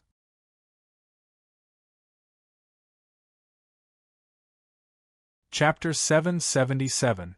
The extreme ice field was located in the northernmost part of the Noah continent. Cold winds howled and snow swirled in the air. The cold ground was covered by a thick layer of snow all year round, and the white snow stretched as far as the eye could see. This was basically a barren land. Even ordinary mercenaries would not dare to set foot here. Other than the worst natural environment, there were also powerful strange beasts. The strange beasts here were different from the strange beasts in other places. They had lived in the extreme ice field for a long time, and the color of their fur had already blended in with the snow, making them extremely hard to find. Perhaps one moment it was just a pile of snow, but the next moment it could turn into a deadly and ferocious strange beast. The extreme ice field was a daunting place. But today, on the undulating snowy hills of the extreme ice field, there were 2 small figures. They were 2 youths, a boy and a girl. No. To be more precise, there were 2 children. The girl was about 13 or 14 years old, and the boy was even younger, about 7 or 8 years old. But the boy's body developed very early. He was a few years younger than the girl, but he was already taller than the girl, although it was only by a little. The girl was wearing a thick black robe with a pure white fox fur collar on her chest. She looked very noble, but the white skull ornament on her back made her look even more demonic. The boy was wearing a knight's heavy armor that did not match his body. His whole body was covered in steel, and his childish face showed a trace of determination. The boy held the girl's hand, and the two of them faced the cold wind as they slowly walked on the vast land. Every step was extremely difficult. Below their waist, they had almost sunk into the snow. Their small feet had long been soaked in the snow, and the cold air had seeped into their bones. Even so, the two children still worked hard to move forward. Facing the difficulties and unknown dangers ahead, they did not even frown. The two children finally found a place with their back facing the wind. Without waiting for the girl to speak, the boy had already sat down. "I'm not going, no matter what you say, I'm not going. I'm so tired." "What?" Hearing this, the girl's almond eyes widened, and she immediately rejected the boy's suggestion. "No. We've already walked this far, and there's only a day left before we reach our destination. How can you beat a retreat at this time?" Hearing this, the boy complained, "My great aunt, why don't you look at what I'm wearing? It's a knight's heavy armor. Although it's a small size, it's still more than 100 pounds. Let's not talk about this place, even if I wear it at home. Look at you, white fox fur and deerskin boots. Light and warm. I don't even know if you're here for a vacation." The boy's eyes were filled with envy as he looked at the girl's elegant and simple attire. Then, he looked at the knight's heavy armor that looked very mighty but was abnormally heavy. He had the urge to bang his head against the wall and die. In the extreme icy plains, where danger lurked everywhere, he did not dare to take off his equipment. Who knew when he would need to prepare for battle? Of the world! The girl was so angry that she picked up the staff in her hand and fiercely knocked on the boy's hard helmet, making a crisp sound. "What are you complaining about?" When the boy heard this, he wanted to cry but had no tears. "Who said that I chose the Death Knight class? It's all my mother's idea. I don't know where she got the wrong line, but she doesn't like mages. She only likes warriors. Moreover, it's the knight with the heaviest armor among warriors. She's simply asking for my life." The girl said softly, "Oh." Her face showed a thoughtful expression. "Aunt Cadina does have a deep knight complex. I heard that when she was young, she liked dragon knights very much. Although you're not my opponent, the Death Knight is not that bad. Look at Aunt Shea, she's very powerful." "Shea?" When the boy heard this name, he jumped up like a frightened rabbit and looked around with a guilty conscience. This Shea was none other than his mentor. It was said that Aunt Shea and his mother Cadina were as close as sisters, but she would not show any mercy to her son. Every time he trained, she would torture him to death. Every time he came back from Shea, his mother Cadina would be so distressed that she would cry. However, no matter how distressed Cadina was, she did not complain to Aunt Shea. It was only this 7 or 8-year-old boy who looked as if he had seen a ghost when he heard Shea's name. That's right, these two were the children of the young master of the Scourge Church, Ron. One was Ron and Basara's daughter, Isis. Although she was only 13 or 14 years old, she had a calmness that did not match her age. She was also very powerful. Her mentor was the great elder of the Scourge Church, divine necromancer Homelin. Under Homelin's tutelage, she had already reached the mid-rank of master level at a young age. That's right, master level, a 13 or 14-year-old master level expert. The other 7 or 8-year-old boy was Ron and Cadina's son, Saya. When he was born, Ron had already gone to the Banished Land. He had been immersed in cultivation for 7 or 8 years in the Banished Land, so he had not come back to see Saya even once. He did not even know his name. In Saya's little heart, his father, whom he had never met, was the image of a superhero. He was mysterious, noble, and powerful. If he could, He would rather be like his father and choose to become a necromancer instead of a death knight. But now, Saya already had the strength of a high-rank warrior. It was too late for him to turn back and cultivate necromancy magic. Looking at Saya's guilty expression, Isis burst into laughter. She gently knocked on Saya's hard helmet. "Idiot, have you forgotten that we've already sneaked out? Even if your Aunt Shea is resourceful, I'm afraid she would not have thought that we were in the field of ice, right?" Isis and Saya both snuck out from Undercity. Isis was not someone who could stay idle, and would run out whenever she had the chance. Saya, on the other hand, was thinking of ways to escape from Shea's evil clutches. The two hit it off and agreed to run away from home. But it was a pity that they failed every time.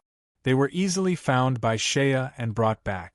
After being brought back, Isis was fine, but Saya was miserable. Shea would not be lenient when she punished him. Speaking of which, Saya took out a water bag from his waist space bag and drank a mouthful. "Even if we snuck out, why did we run to the field of ice, this damned place? There is nothing here. Is it just to hide and not let Aunt Shea find us?" "Of course not." Isis stretched out her index finger and shook it lightly. She smiled mysteriously. "Our purpose in coming to the field of ice is for treasure." "Treasure!" Saya jumped up when he heard it. His face was brimming with excitement. "Are you serious? Isis, is there really a treasure in the field of ice?"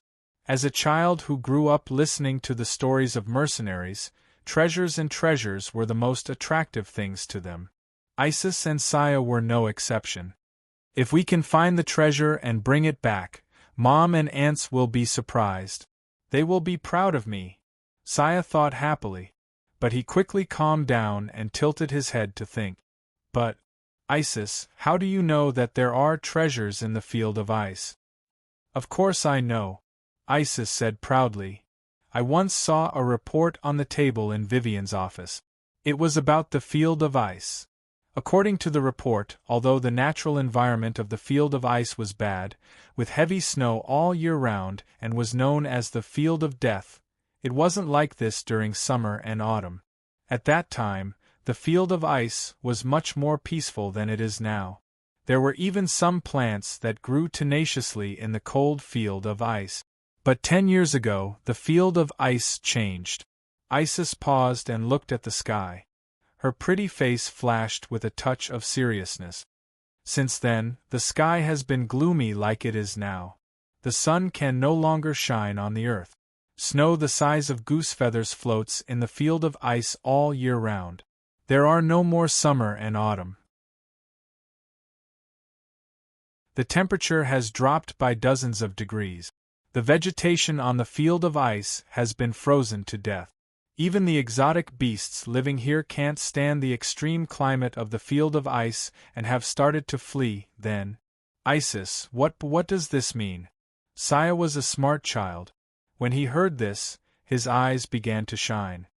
"There must be a reason for the climate change in the field of ice," Isis said seriously. "I believe that there must be something more on the field of ice." Isis paused and looked at Saya. She smiled and said, "If I'm not wrong, there must be something emitting a strong ice element aura here.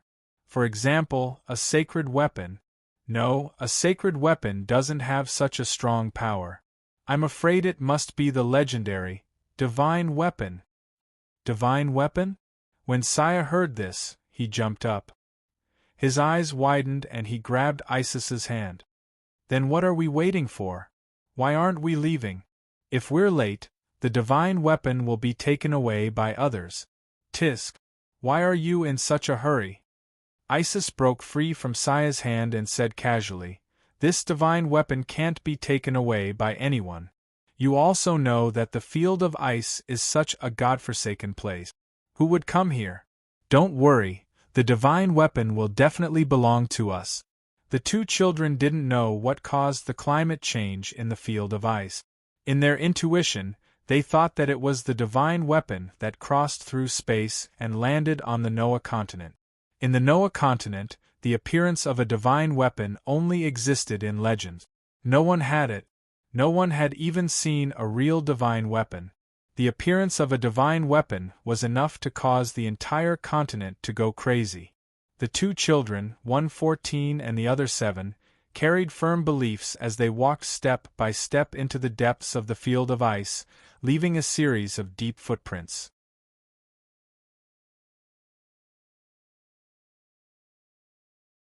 Chapter 778. In the depths of the extreme icy plains, at the top of a glacier that was as sharp as a sword, stood an old man. This old man's entire body was wrapped tightly in a black robe, only revealing his face. His two small black eyes were narrowed into slits, coldly sizing up everything in front of him. In front of him was a huge natural pit that was at least several 100 meters wide. The pit was pitch black, and one couldn't see the bottom. Just as I expected. The black-robed old man looked at the bottomless pit with a faint smile on his face. The extreme ice ground is indeed the best place to breed exotic beasts. The eggs I placed here more than 10 years ago have finally hatched. The extreme ice ground, the extreme fire ground, and the extreme thunder ground. As long as these 3 exotic beasts from the divine realm absorb the power of the 3 extreme lands and then use it for my own use, my strength will return to its peak. Noah, do you feel it? This formidable power. The black-robed old man slowly raised his head, a bone-deep hatred shooting out from his eyes. The humiliation you brought me, I will definitely repay it 100-fold. As if sensing the black-robed old man's killing intent, a throbbing suddenly came from the depths of the huge pit, as if a wild beast was lurking in the dark. In the darkness, a pair of eyes opened with a swish, emotionless yet murderous gaze quietly sized up this world.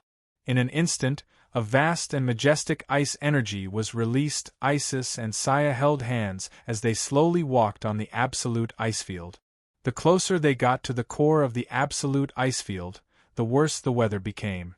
At this time, the sky had already become gloomy, as if it would collapse at any time. Lightning flashed and thunder rumbled in the sky. We were almost there. Saya, give me a hand. Isis panted heavily. Although she was a few years older than Saya, as a necromancer, physical strength wasn't her strong point. She wasn't even as strong as Saya, who was only 8 years old. At this moment, she looked rather miserable. Saya's situation was much better than Isis. Although he wasn't as strong as Isis, under Shaya's training, his endurance, physical strength, and willpower were much better than his elder sister's. He stretched out his hand and gently pulled Isis, who was stuck in the snow, up. Isis's physical strength was almost exhausted. She looked at the snowstorm and sighed. Sigh. If only I learned how to summon gargoyles, I wouldn't have to walk so hard by myself. Really? Saya was doubtful of Isis's words. Even a gargoyle can't fly in such a heavy snowstorm. Aren't you afraid that the wind will blow it over? Before Saya could finish his words, Isis knocked his head again. Cut the crap.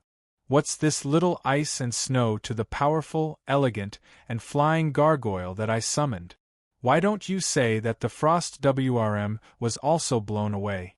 Aya, why are you hitting me again? Although Isis' bone staff didn't hurt when it hit the helmet, it wasn't a good thing to be hit all the time. Who told you to be my little brother? If I don't bully you, who should I bully? Isis pretended to be fierce. Let's go. I can already smell the artifact. After another half an hour, the 2 exhausted children finally reached the edge of the sinkhole. At this moment, they were as tired as dogs, and their lips had turned purple from the cold. Although they were wearing thick clothes and leather armor, their bodies were still shivering. Seems like it's here. The ice element aura here is extremely dense. Isis looked at the huge sinkhole, her face brimming with excitement. Her long eyelashes trembled non-stop, very much like her mother Basara. Are you sure it's here? Is there a mistake? This time, it was Saya's turn to gasp for breath. Saya had to carry Isis all the way here. He was so tired that he almost collapsed. When did I, your sister, make a mistake? Isis smiled proudly. She stretched out her hand and took out a long rope from her space bag. She looked around and found a place that was sheltered from the wind. Then, she firmly wrapped the rope around a big rock. What? We're still going down? Saya asked with his eyes wide open. Of course. How are we going to find the artifact if we don't go down? Don't tell me it will fly up by itself? Isis said without turning her head. Saya groaned in his heart. Needless to say, Isis would definitely not climb down by herself. She would have to carry him. Sure enough, Isis glanced at Saya and giggled as she leaned over. Saya, good boy. Big sister has no strength. Carry me down, oh my God. Saya covered his eyes. He had no choice but to crouch down and carry Isis on his back. Then, he pulled the rope tightly with both hands and slowly slid down. The rope was very sturdy. Even with two people, it was very stable. However, Saya felt his hair stand on end as he looked at the dark crater below and the bone-piercing cold air that kept coming out. Hurry up, Isis kept urging him. She wished she had a pair of wings and could fly down by herself. Don't move. If you move again, I won't be able to hold on tight. A bone-piercing cold wind blew, swaying the two of them left and right. Saya pulled the rope tightly and anxiously shouted. At this moment, a clear cry suddenly came from the bottomless depths of the crater. Saya, did you hear that? What's that sound? Isis's expression changed greatly when she heard that sound. At this moment, she felt a bone-piercing chill. It was a fear that came from the depths of her soul. That's the cry of an exotic beast. Saya's expression also changed. His lips were trembling from fear. At this moment, he finally understood that what was in the depths of the absolute icefield was not a divine artifact, but an exotic beast, a terrifying exotic beast. An exotic beast from the sacred domain. Such a thought flashed through Isis's mind. That's right, an exotic beast from the sacred domain. Only a powerful exotic beast from the sacred domain could cause such a world-shaking pressure. Only a powerful ice-attributed exotic beast from the sacred domain could emit such a powerful icy aura that affected the climate of the entire absolute icefield. Rumble! Rumble! A loud rumble came from the depths of the crater. At this moment, Saya saw that his hand that was holding the rope was trembling. A powerful ice-attributed aura came out of the crater, mixed with a sky full of frost, erupting from the bottom and the top. Not good, let's climb up quickly. The fear of death shrouded the two of them. At this moment, Isis was rather regretful. She regretted bringing Saya out without verifying the information and putting him in danger. Although Isis had always bullied Saya, she still doted on this little brother of hers. Saya did not dare to be negligent. He used both his hands and feet to quickly climb up like a gecko. He knew that if they did not leave before that exotic beast appeared, the two of them would undoubtedly die. The power of the frost was getting stronger and stronger. The ground also began to shake. The huge crater seemed to be pulled by something, causing the ice and snow that had accumulated for tens of thousands of years to continuously collapse. Saya, be careful! Isis cried out in alarm. At this moment, a huge snowball came crashing down from above, heavily smashing into Isis. Her body slipped and her whole body fell down. Isis! Saya's eyes were about to pop out of their sockets as he shouted. Isis's body fell heavily on the hard ice and fell straight down. Saya did not even think about it. He let go of his hand and directly jumped down. Isis was at a loss. She wanted to grab onto the edge of the cliff, but the edge was hard and slippery ice that had not melted for tens of thousands of years. Her body could not help but fall down. At this critical moment, Saya jumped down and finally grabbed onto Isis's arm. Well done, Saya. Isis looked up and saw that it was Saya who was pulling her. She immediately beamed with joy. I knew you're the best. Isis, you're still in the mood to joke at a time like this? Saya looked at Isis, whose face was pale with fright, and said grumpily. He stuck one hand into the hard ice while the other held Isis tightly, using his powerful strength to support the weight of both of them. Saya, who was close to collapsing, held onto Isis's arm tightly and slowly pulled her up. After climbing out of the sinkhole with great difficulty, Saya looked at the power coming from the depths of the ground and said anxiously, Isis, there are no divine artifacts here. There are only powerful Ultra Beasts. I'm afraid that this Ultra Beast's strength has surpassed the sacred domain. We can't deal with it at all. Let's go. Oh! Isis nodded. To her, Ultra Beasts from the sacred domain were nothing special. She had a lot of materials from the sacred domain Ultra Beasts at home and was used to it. However, in terms of strength, not to mention Ultra Beasts from the sacred domain, she couldn't even deal with an Ultra Beast at the master level. Facing such a terrifying Ultra Beast, their only choice was to escape. Escape back to Undercity. Seeing Isis being so cooperative, Saya breathed a sigh of relief unexpectedly. He was afraid that his mischievous sister would come up with some new and unreliable ideas. Saya carried Isis on his back and quickly left. At this moment, he didn't want to stay for even a second. Just as he ran a few steps, he heard a boom sound. The entire sinkhole collapsed as if it was collapsing. Then, the earth shook. The powerful ice energy was earth-shattering, causing countless snowflakes to fly into the sky, forming a terrifying whirlwind. Space cracked, heaven and earth collapsed. The entire extreme ice field was like the end of the world. The two children who only had the strength of a master and a warrior were trembling in fear. Hiss, a bird's clear cry sounded from the depths of the extreme ice field. A huge white figure slowly rose from the collapsing sinkhole. It's a sacred domain Ultra Beast. Looking at the huge and terrifying figure, Isis's face turned pale. The strength of the Ultra Beast in the depths of the extreme ice field was far beyond her imagination. It wasn't the sacred domain that she originally estimated. Its strength had already reached the sacred domain. What was bred in the absolute ice plains was a super-terrifying realm of the god's beast. Its strength even surpassed that of a frost dragon. At this moment, it finally awakened in the extreme ice field.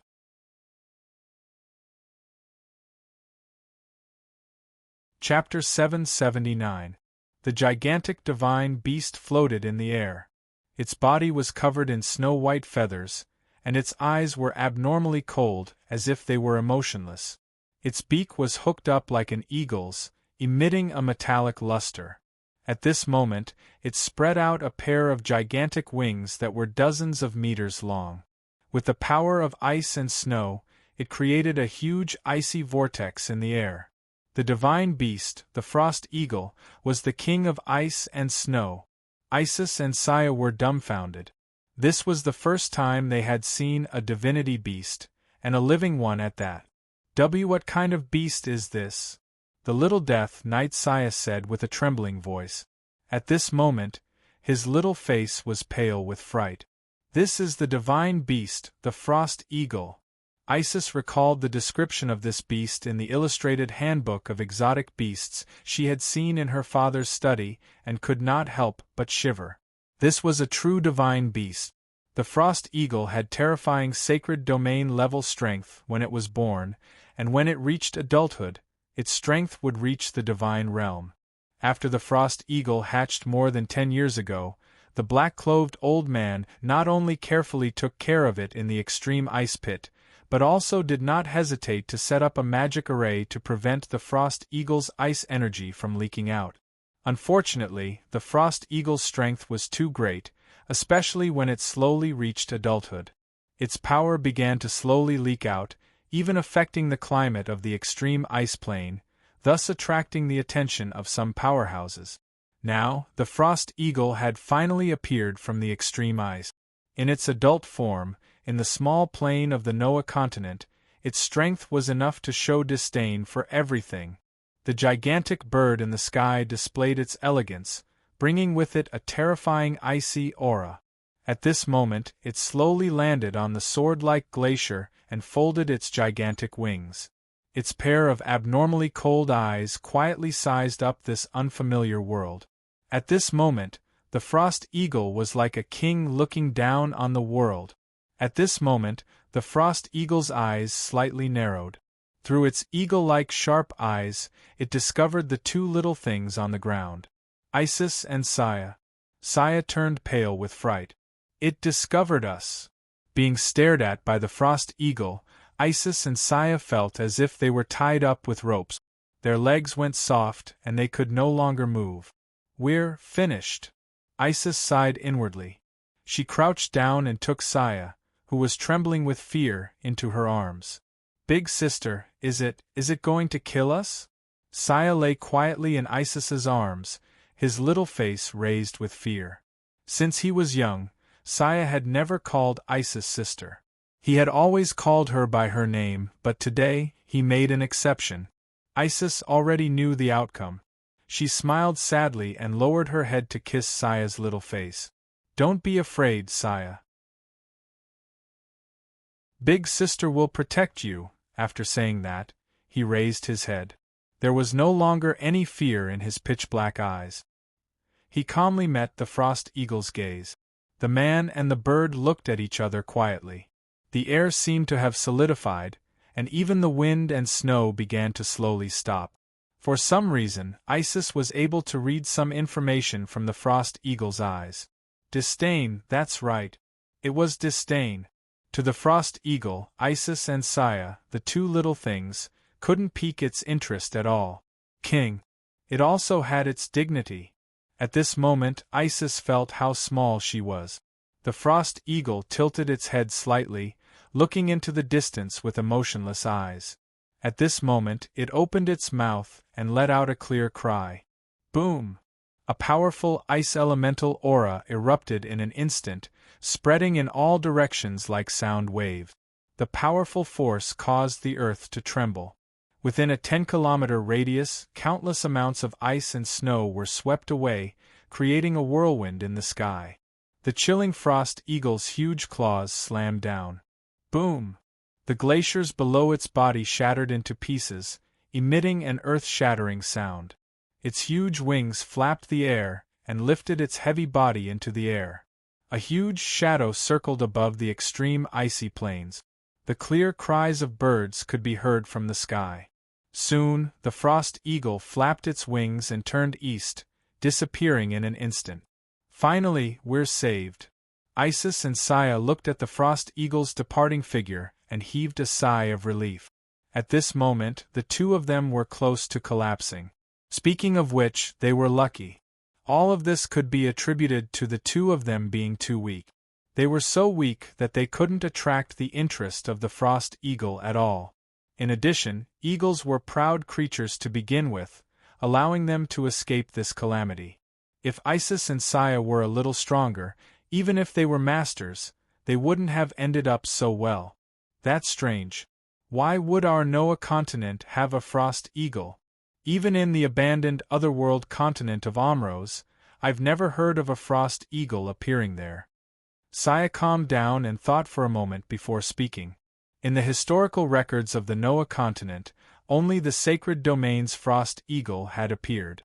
The frost eagle had never even heard of a frost eagle. Even among the frost eagle, there were only a few frost eagle with intelligence. Isis tilted her head and thought for a moment. I think this fellow most likely came from another plane. There has never been such a terrifying frost eagle in our Noah continent. Frost eagle had populations as well. If a frost eagle appeared in a place, there must be a population of it. It couldn't have appeared out of thin air. Thus, Isis concluded that the frost eagle came from another plane through a planar passage. It was impossible for such a powerful population of frost eagle to appear in a small subplane like the Noah continent. Apart from similarly powerful frost eagle, there was no room for intelligent creatures like humans to survive. Saya stood up and looked at the mess around him. He spread his hands helplessly. The divine artifact is gone.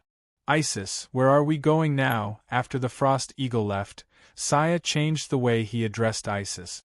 We're going back to Undercity, Isis said without hesitation.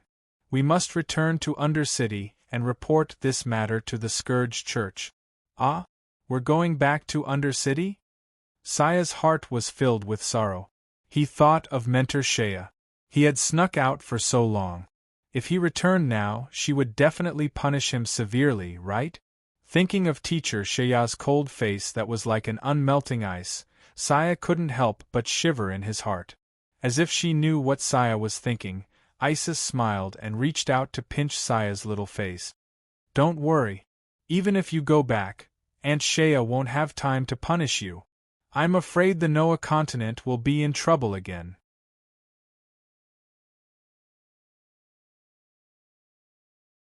Chapter 780. Southeast of the Noah continent, in a large city called Onglaudi. Onglaudi belonged to the Kingdom of Doro. It was one of the large cities on the border of the Kingdom of Doro. The Kingdom of Doro was the home of Kadena, the wife of the young master of the Scourge Church, Ron. Due to the protection of the Scourge Church, the Kingdom of Doro, which wasn't considered rich before, quickly prospered. Like many large cities, there were millions of people living here. The roads in the city extended in all directions, and people jostled shoulder to shoulder. It was filled with a strong commercial atmosphere. Generally speaking, as long as there was a large population in a large city, the commercial system would definitely be developed. Merchants from all over the world would come here with gold coins in search of opportunities. However, the large population wasn't the most attractive factor for merchants. The merchants' vicious gazes were fixed on the adventurers and large mercenary groups passing through Onglaudi. Every one of them had a spatial bag at their waist filled with all kinds of precious exotic beast materials. Even if they were on the streets, as long as they could successfully stop them, a business deal would begin. Glittering gold coins and exotic beast materials stained with blood would be exchanged through two dirty hands. It had long become a scene in the big city. Apart from the merchants reeking of money, the mercenaries had also become the targets of the gorgeously dressed prostitutes, especially the mercenaries who had returned from other planes and sold the goods in their hands. These people were very generous, throwing away thousands of gold coins without hesitation.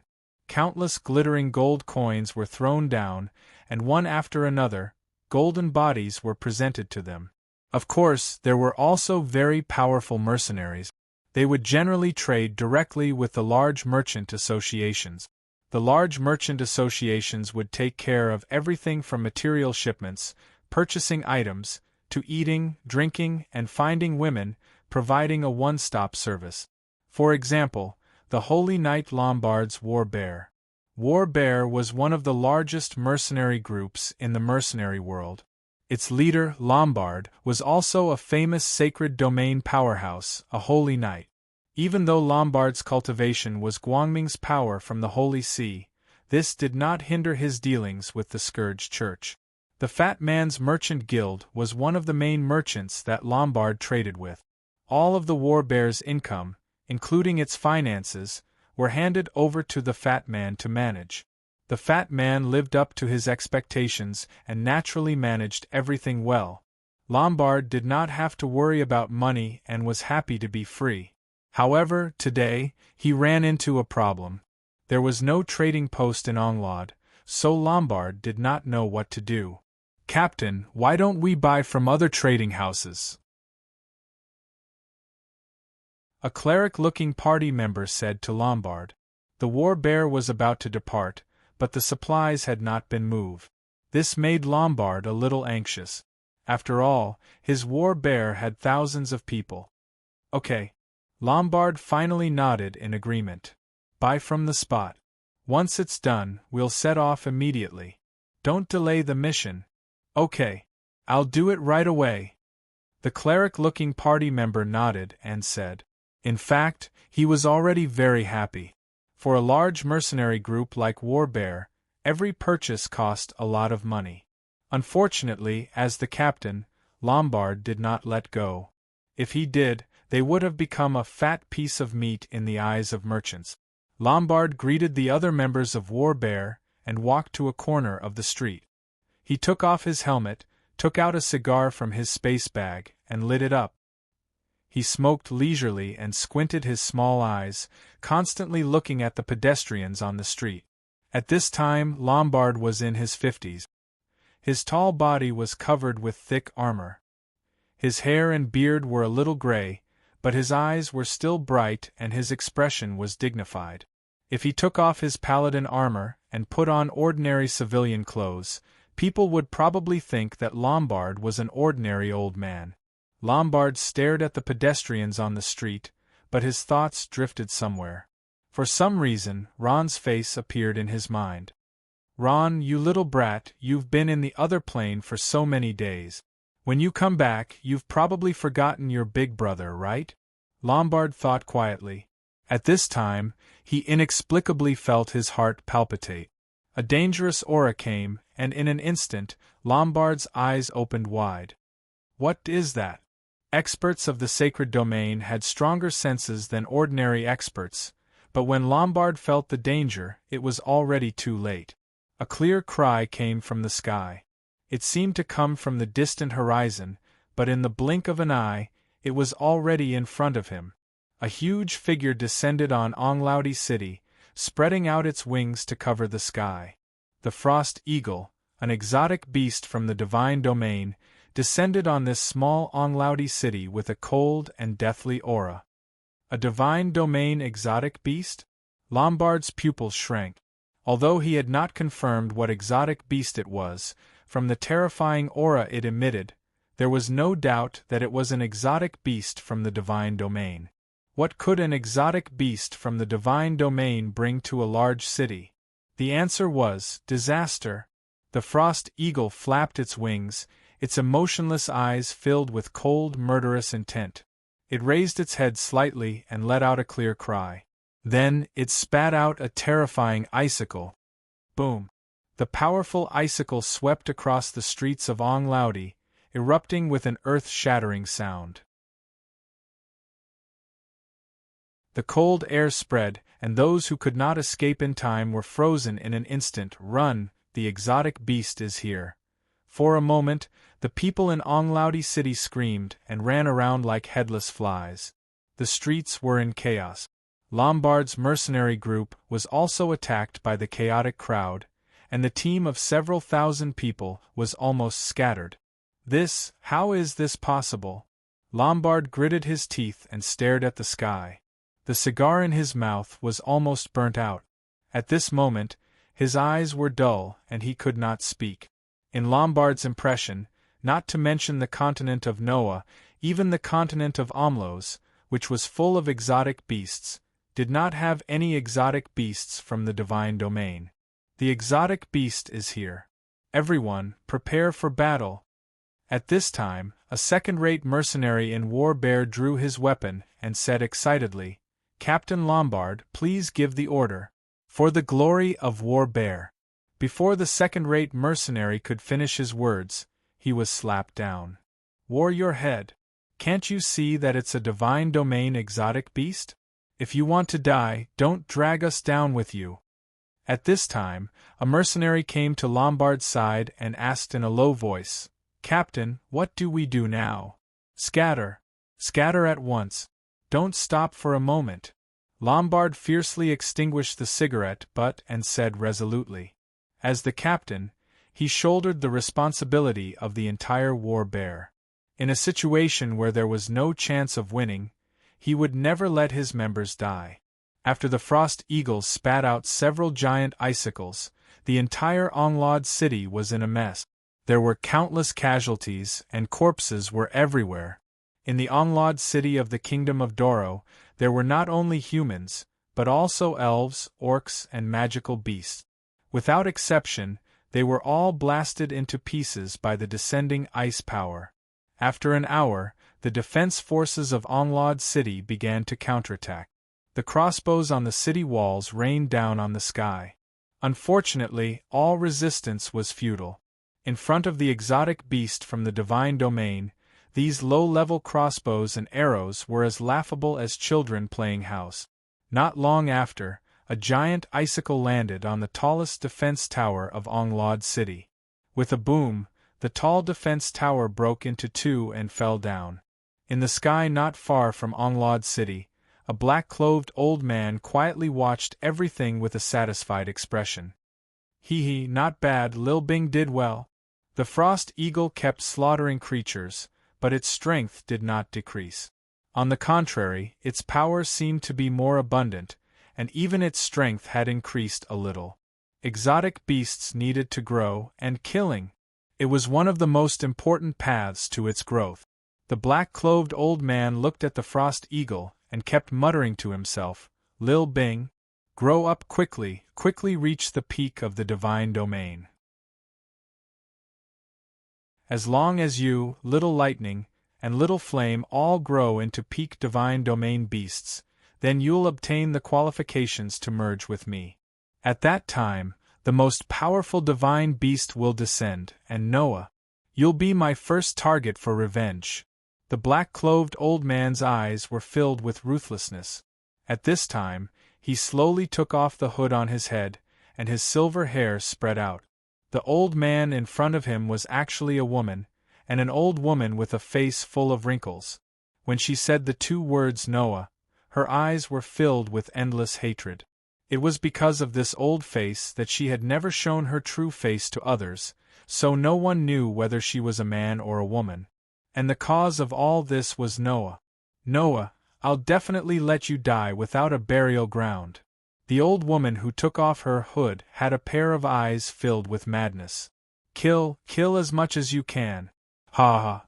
Amidst her wild laughter, the old woman's figure turned into a black fog and disappeared in the sky.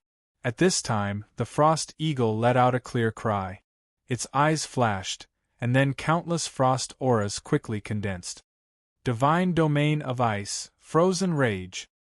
In an instant, countless dark clouds suddenly appeared in the sky, as if summoned by the frost eagle. They densely covered the sky above Onglod City. As the glimmer of light appeared in the dark clouds, countless huge balls of ice fell from the sky. Boom! Boom! Boom! The ice balls fell like raindrops, causing earth-shattering explosions when they landed on the ground. At the same time, the countless ice cones sealed in the ice balls spread out in all directions at full speed. They were densely packed, and within dozens of meters, no living creature could survive. The wailing gradually stopped, and finally, everything returned to silence. 15 minutes later, the dense dark clouds in the sky began to slowly disperse, and the warm sunlight shone down, reflecting a trace of light on the ground. At this time, the entire Onglod City had become a city of ice. All the residents in the city had been slaughtered, and the dead creatures had been turned into ice sculptures. Many people were still in the position of running away, their faces full of fear.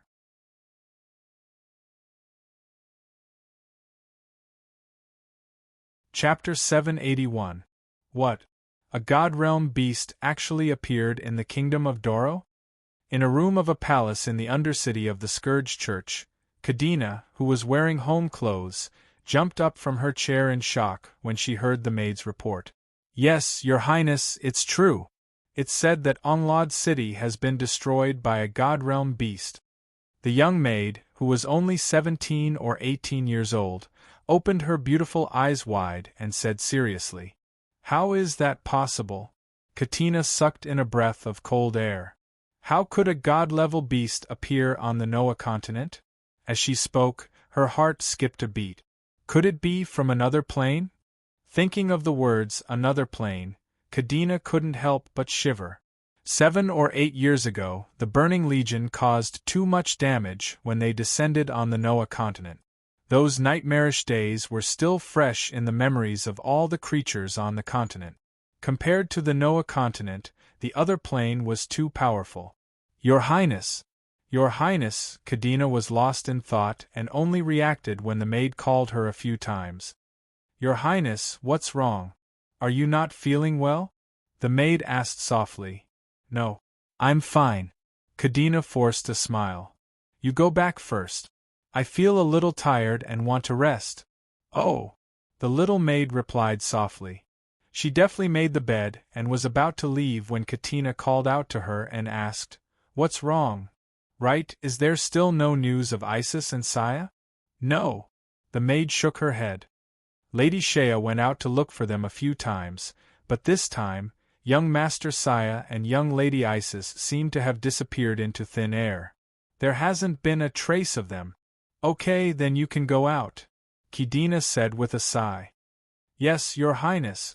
The maid bowed and turned to leave. Where the hell did Isis take Saya? After the little maid left, Kadena frowned and muttered to herself. As a mother, it was impossible for her not to worry about her son. Basara was already worried to death, but they all had warning items on them. The items didn't react, which meant that they were still fine. However, what made Kadena feel even more helpless was that strange beast from the realm of the gods that had appeared out of nowhere. It had to be known that in the tiny Noah continent, the realm of the gods was already close to the peak of existence. The appearance of a strange beast from the realm of the gods would bring a calamity to the Noah continent. Whether it was the Parliament or the Scourge Church, they would inevitably be affected. If only Ron was here. Kadena sighed. At this time, she thought of Ron, who was training in another plane. With Ron's strength, dealing with that strange beast from the realm of the gods shouldn't be a problem, right? Unfortunately, Ron still hadn't returned. Not only that, even after 7 years, Kadena didn't have any news of him. Her son Saya hadn't seen his father since he was born. "Ron, oh Ron, where are you?" A strong longing welled up in Kadena's mind. Her gaze was fixed on the window as she inwardly made up her mind. Now it seems. I can only look for the Grand Elder. In the spatial rift of the Noah continent, a strong spatial fluctuation came. At this time, the old woman who was sitting upright opened her eyes. "Master, you've returned?" Mary bowed and said, "Not yet, I've only returned with a clone." The spatial fluctuation came from Noah. He was also the master of the Noah continent. Noah's clone showed a faint shadow in the room. He walked to the back of the sofa with his hands behind his back. "Mary, you called me back in such a hurry. Is there something urgent?" Noah sat down on the sofa and slowly asked. He looked at Mary with a dignified gaze. "There is indeed something urgent." Mary took a step forward and said with a serious expression, "Master, you should take a look at this first." Mary took out a crystal ball as she spoke. Her skinny hand moved back and forth a few times on it. Soon, the crystal ball lit up, and then the images in the crystal ball were revealed. The crystal ball in Mary's hand was called a magic crystal ball. Its main function was to record and present the recorded content completely. In front of Noah was such a scene. It was the scene before Onlod City was destroyed. Noah quietly looked at it without saying a word. Slowly, his eyes opened wide, revealing an expression of disbelief as he cried out involuntarily. "This is impossible." In the image recorded by the crystal ball, a terrifying exotic beast appeared. Noah recognized it at a glance. It was actually the famous frost eagle among the exotic beasts in the divine realm. After the initial shock, Noah quickly calmed down. He quietly watched all the images recorded in the crystal ball until the light in the crystal ball disappeared. Only then did he raise his head. "Is this image real?" "Yes, Master." Mary nodded. "This was sent by the continent's most famous war bear, Captain Lombard. When Onlod City was destroyed, he was there and recorded everything with a crystal ball." Mary pushed the glasses on the bridge of her nose and continued, "And as far as I know, several cities have already been destroyed by this terrifying exotic beast. Needless to say, this divine realm exotic beast must have come from another plane. I don't know what method it used, but the Noah continent definitely doesn't have such a terrifying creature." Noah thought about it and said. At this time, he smiled slightly. "Although the appearance of a divine realm exotic beast is a bit unexpected, it's not a big deal. I think this frost eagle is just a low-level divine realm. Isn't there someone else on the Noah continent? Who is that? Oh right, Ron, Frigga, R.A. Firth, and Ryder are already at the divine realm. They don't even need to join forces to kill it. Why did you call me back? Mary was stunned for a moment, then blurted out, Master, have you forgotten that you've already sent Ron and the others to the land of exile? Noah was stunned for a long time, then he slapped his forehead. Oh no, I almost forgot about that. Only now did Noah remember that he had sent Ron, Frigga, R.A. Firth, and the others to the land of exile in the main plain 7 years ago. They haven't returned yet? Noah asked. Mary shook her head. Master, then what should we do now? You've only returned with a clone, and this clone's strength can't possibly be a match for that divine realm exotic beast. Why don't you come back with your main body to deal with it? Noah had also calmed down by now. He thought about it and said, You're right, this clone of mine is indeed not a match for that exotic beast. But thinking about it, this is too much of a coincidence. All the divine realm powerhouses have left the Noah continent, and at this time, a divine realm exotic beast popped out. This makes me suspect. This is a conspiracy. Mary hesitated for a moment. Master, are you saying this conspiracy is targeted at you? Noah was stunned, and a person's face slowly appeared in his mind. He muttered to himself, Could it be her? No, it definitely can't be her. Noah shook his head and rejected his idea. First, she doesn't know that I'm in this secondary plane. Second, her strength has been crippled by me, and she can never recover. Master, who are you talking about? Mary asked. Nothing, I just remembered an enemy I met when I was adventuring in the main plane. Noah shook his head and said calmly. Mary asked worriedly, Master, what should we do now? That divine realm exotic beast is still destroying the city, and everywhere it goes is turned into ruins. Our divine realm powerhouses have all left the Noah continent to train. If we let it continue like this, the Noah continent will be destroyed. Destroyed? No. Noah smiled and extended a finger. The divine realm powerhouses of the Noah continent, there's still one more, a Chew. He was cultivating in the underground palace of Undercity when he sneezed. He shook his head helplessly and muttered to himself, Who is it that's talking about me? It can't be that kid Ron, right? Sigh, I wonder how his training in the other plane is going? I hope he's fine. At this moment, there was a knock on the door, and Kadina's voice came from outside. May I ask if the Great Elder is in? A few small islands would appear from time to time in the boundless blue sea. These islands were so small that they didn't even have a name. Only some old fishermen who often went out to sea to fish would give them a name. Although the islands were small, they meant a lot to the fishermen who went out to sea to fish. When they encountered a storm in the sea, those nameless islands became their only shelter. However, there was an island that all the fishermen didn't dare to set foot on. According to legend, this island was cursed by the divine realm.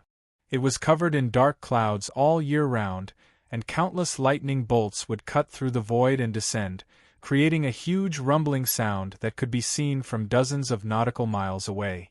Needless to say, taking refuge on such an island, even approaching that sea area would put one's life in danger. Who knew when a lightning bolt would descend, and both the person and the boat would be split into pieces? This island was a place that all the fishermen would turn pale when they talked about it. The old fisherman gave this island a name, Wild Thunder Island. The Wild Thunder Island on this day was extremely unusual. The dense dark clouds spread over 100 miles, and lightning constantly wandered in the sky. Countless lightning bolts poured down like raindrops. Strong winds blew on the sea surface, and the waves were turbulent. Tornadoes that were hundreds of meters tall were soul-stirring. All the fishermen on this sea area were scared witless. Boom! A bolt of lightning struck the surface of the sea, illuminating the surroundings. The divine realm is angry. Countless fishermen were curled up on their fishing boats, shivering as they watched the lightning bolts descend from the sky. Some of them even knelt down on the deck, silently praying, hoping to appease the divine realm's anger. However, the wild thunderbird in the center of the lightning storm was silent. Compared to the surrounding turbulence, it seemed very calm, so calm that it was a little terrifying. On a small mountain range on the island, a terrifying and berserk aura was unceasingly emitting. That was a huge bird. Its sharp claws were firmly inserted into the hard soil. Its eyes were tightly shut, quietly absorbing the energy within the lightning. If an expert from the main plane were to see this scene, he would surely be able to recognize that the bird before his eyes was the main plane's super terrifying exotic beast, the Thunder Roc. The Thunder Roc's eyes were tightly shut. Countless purple lightning bolts wandered around its body, jumping from time to time, letting out zap, zap sounds. Its figure was slightly smaller than the frost eagle, but it still occupied half of the entire small mountain. At this moment, the Thunder Roc opened its eyes with a swish. Its eyes shone brightly, and at the same time, it let out a clear cry.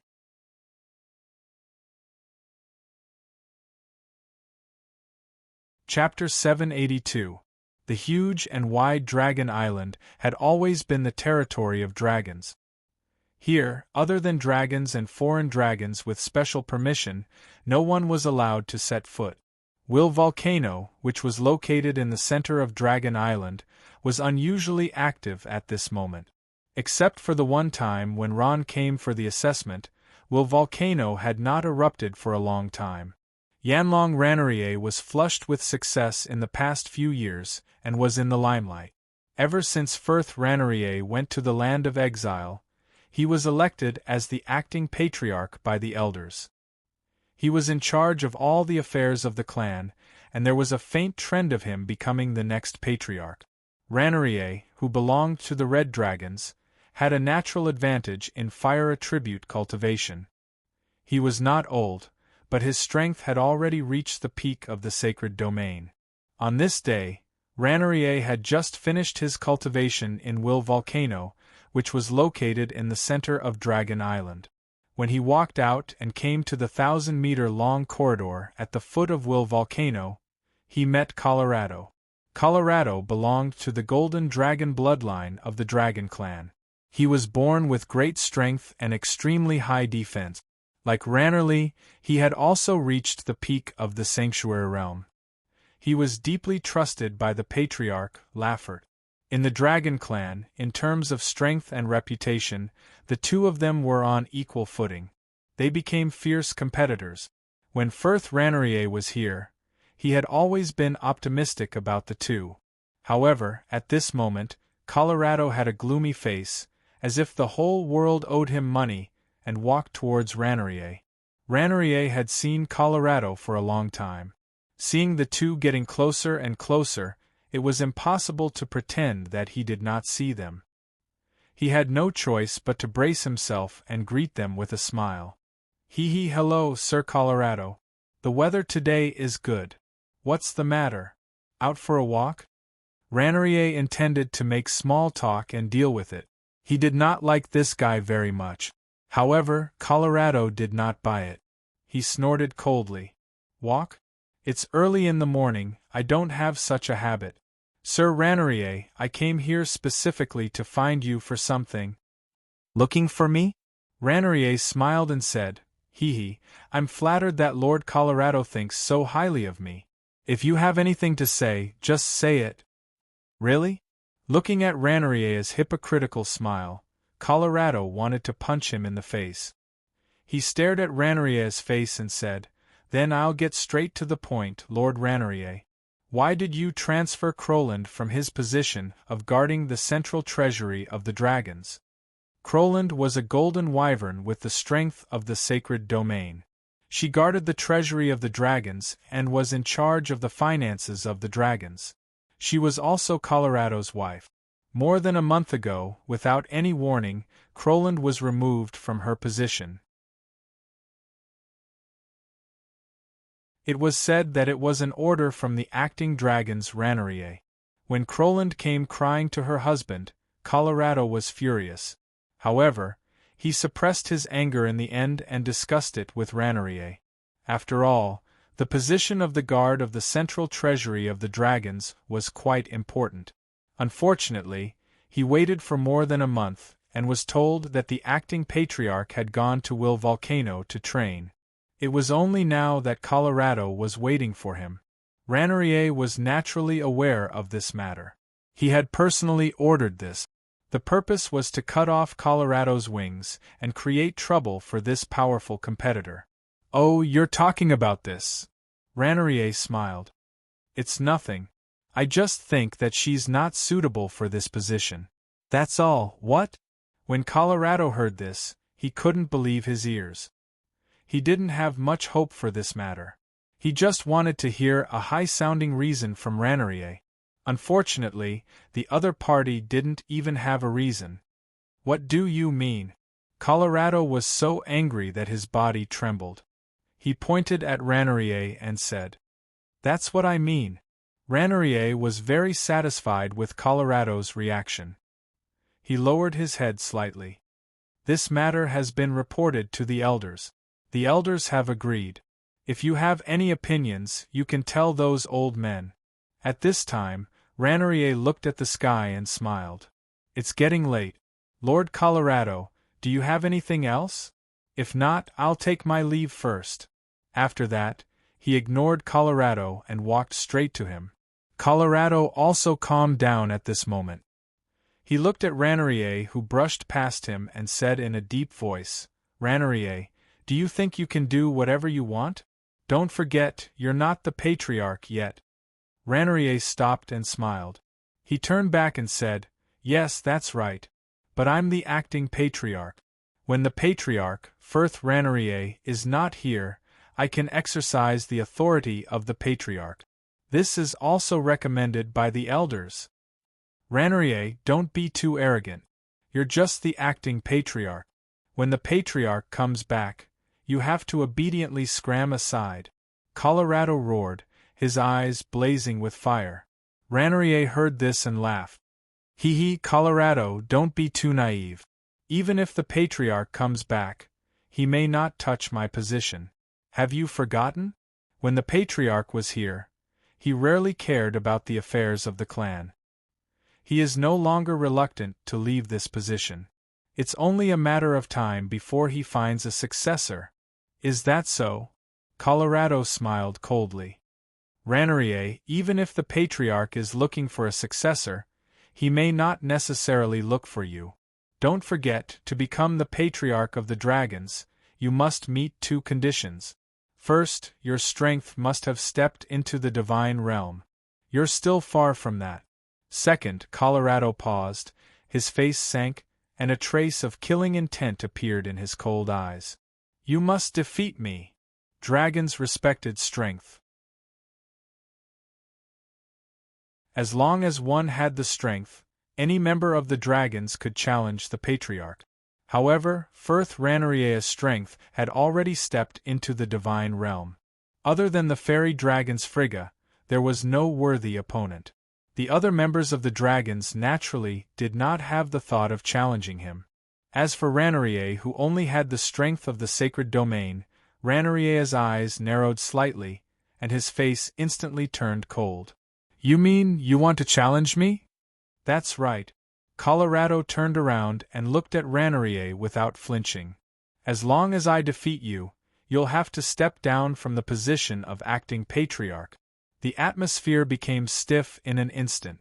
A member of the dragons, an outstanding member of the Golden Dragon bloodline, issued a challenge to Ranarier of the Red Dragon bloodline. The two were in a stalemate, and their killing intent spread, creating sparks in the air. After experiencing the initial shock, Ranarier quickly calmed down, and a trace of killing intent flashed in his eyes. "Very well. I will accept your challenge." "Very well, let's have a duel on this day next month.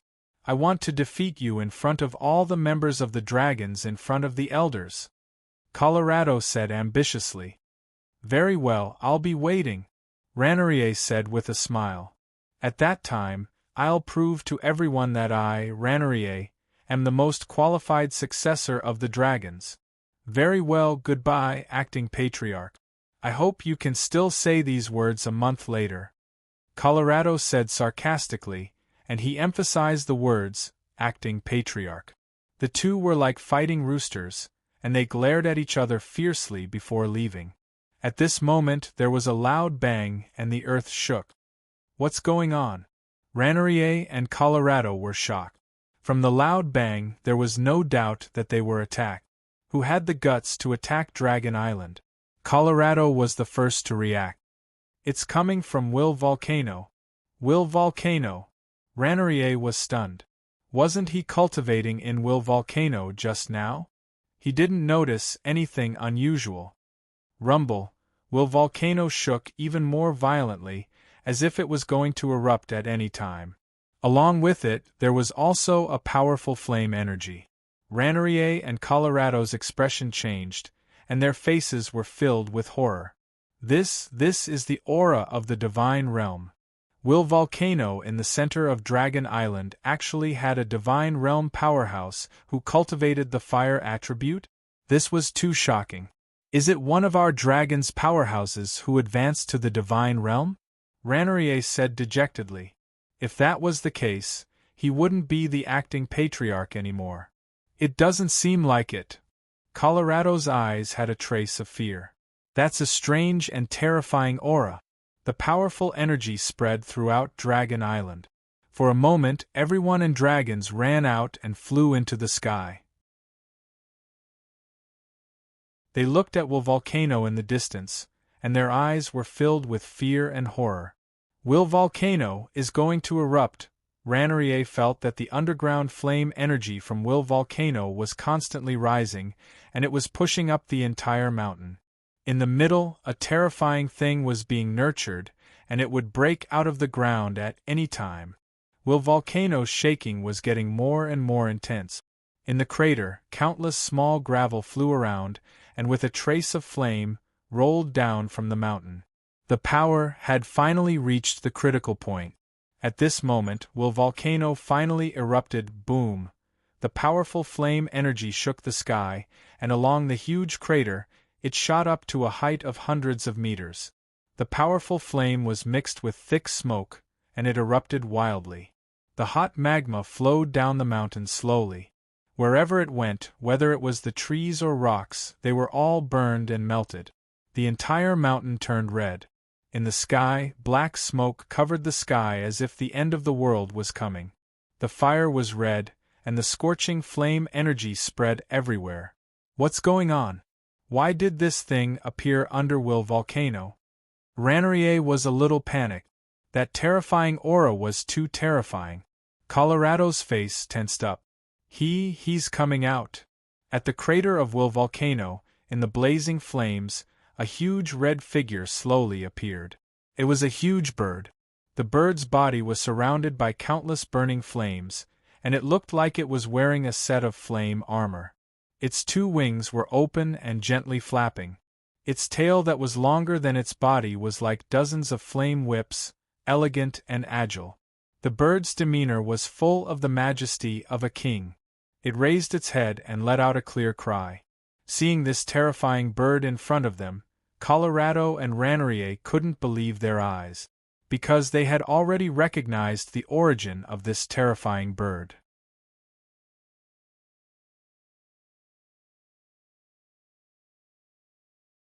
Chapter 783. The appearance of the phoenix caused panic among the dragons. Especially the aura of the realm of the gods, it was released unscrupulously, causing people to feel fear in their hearts.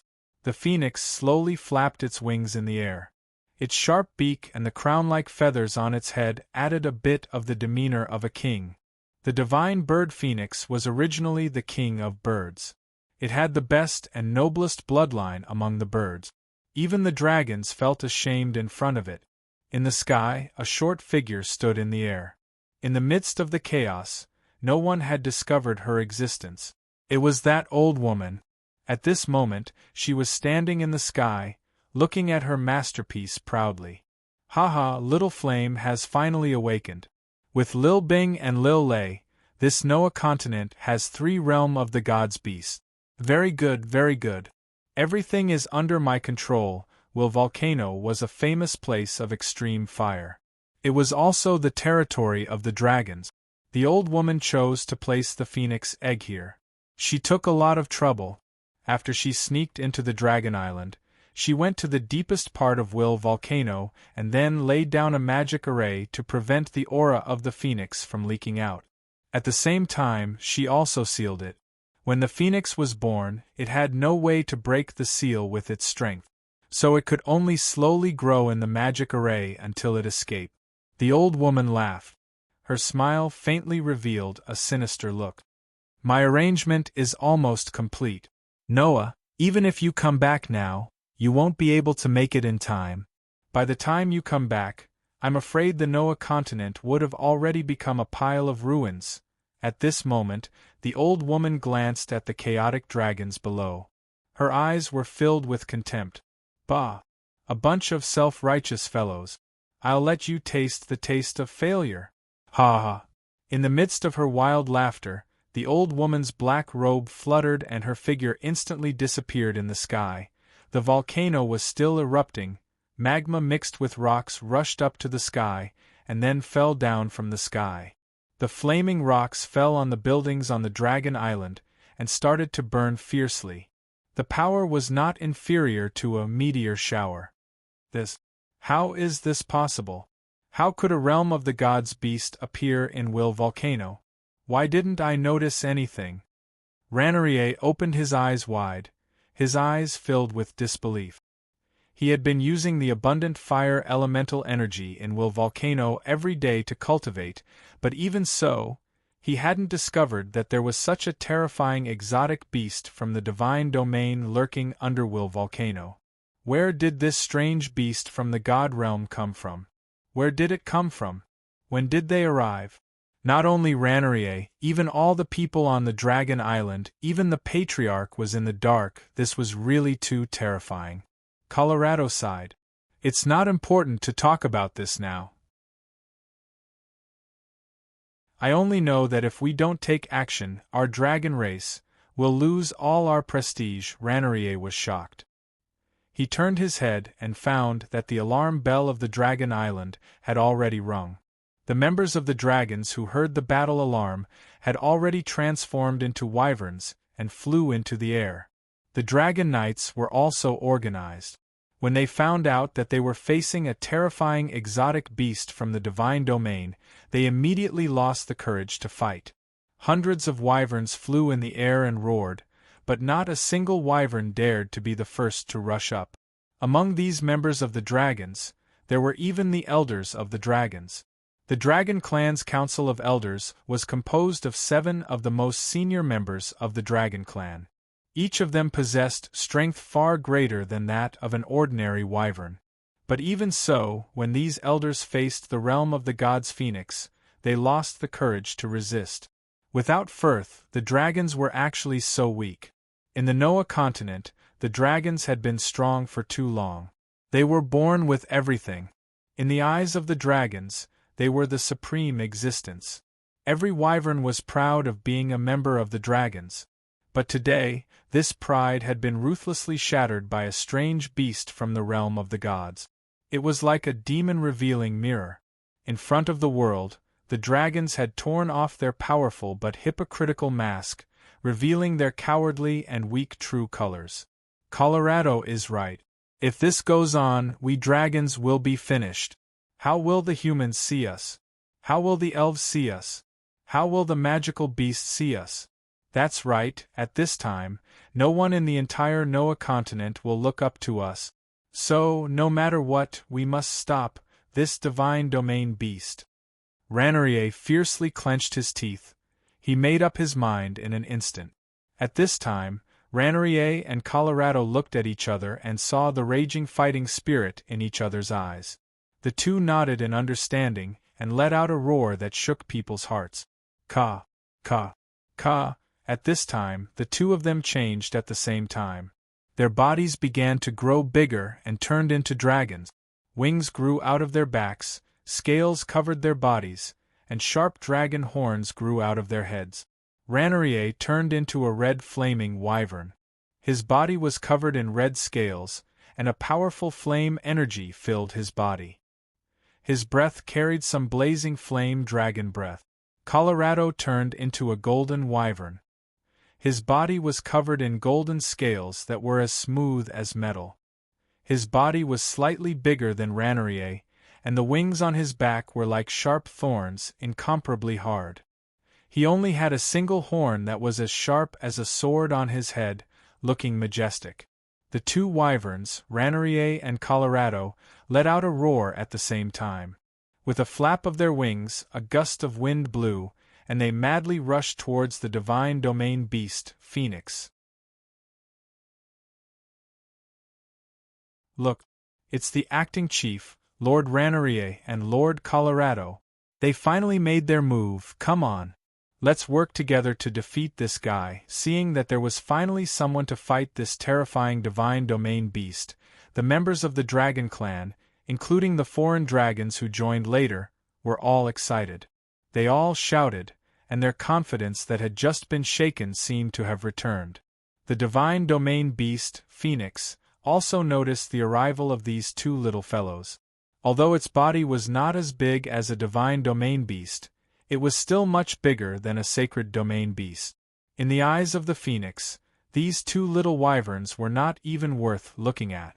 The Phoenix let out a proud roar. It raised its head, and a huge pillar of fire shot out towards the two. Not good, quickly dodge. Raneria's expression changed. With his observation skills, the power of the pillar of fire in front of him was far beyond his imagination. He cultivated the power of fire, and only he knew how terrifying the power contained in the pillar of fire was. The two of them quickly dodged. The huge pillar of fire streaked past them, and then bombarded a mountain. Then, with a boom, an earth-shattering explosion, the entire mountain was blasted into dust. Countless flaming rocks flew into the air, and then fell back down. Raneria's teeth were chattering.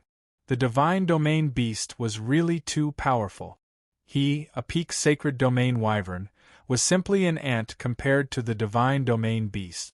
In front of this divine domain beast, Phoenix, for the first time, Ranerier felt that death was so close to him. Raneria's mouth was full of bitterness. It's really too powerful. We are not its match. Go, don't make me look down on you. In contrast to Ranerier, the golden wyvern Colorado let out a low roar and sped up. Soon, Colorado rushed in front of the Phoenix.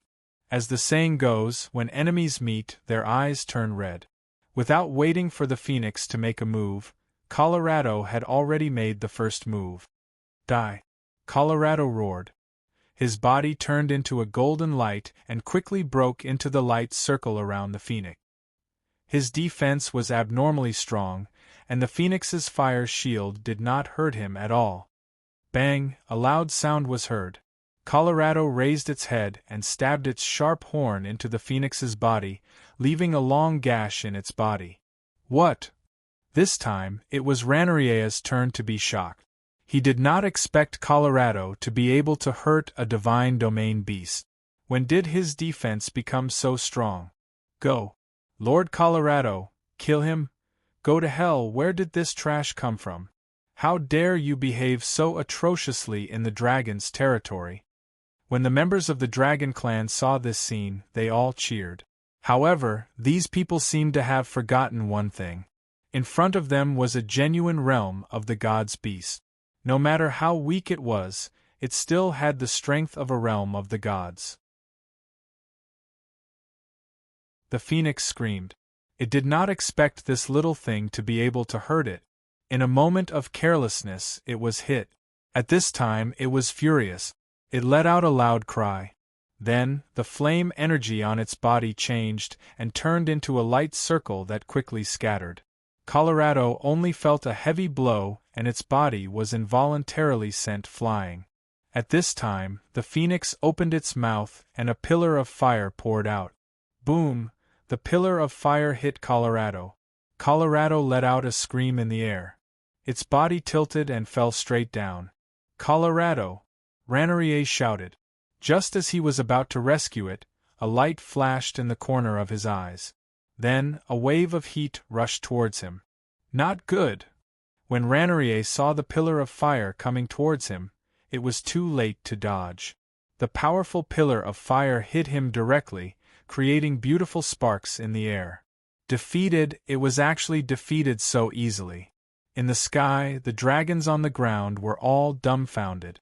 The two geniuses in their eyes, the two chosen successors of the elders, had been defeated without any warning. They couldn't even take a single strike from a strange beast from the realm of the gods. Even though the strength of this god-realm beast was only at the beginner level, it was more than enough to deal with two peak sanctuary realm magical beasts. The strength of the sanctuary realm and the god realm were simply worlds apart. The phoenix let out a cry. Defeating two saint-level magical beasts did not bring it any joy.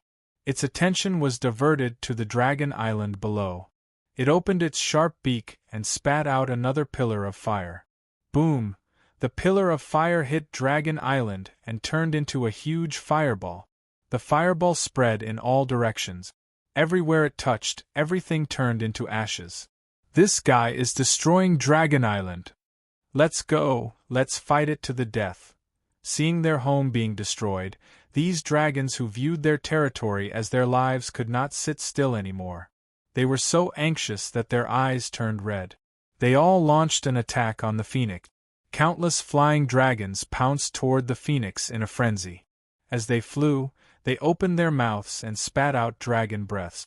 Some were fiery, some were icy cold, some were poisonous, and some were extremely corrosive. All of these attacks came crashing toward the phoenix in an overwhelming manner. Facing the sudden attack of hundreds of wyverns, the phoenix screamed. There was a hint of contempt in its eyes.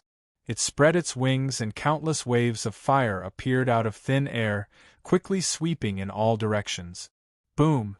Boom! Boom! The phoenix from the realm of the gods flapped its wings, and began a great chase in the air. As it flew, it spat out streams of flames that bombarded those wyverns. Every wyvern that was struck by the flames burst into flames, and they fell to the ground with miserable screams. The battle in the sky above Dragon Island was extremely tragic. The wyverns launched a suicidal attack on the phoenix. Unfortunately, it was all in vain. "It's over. It's over. We dragons are finished."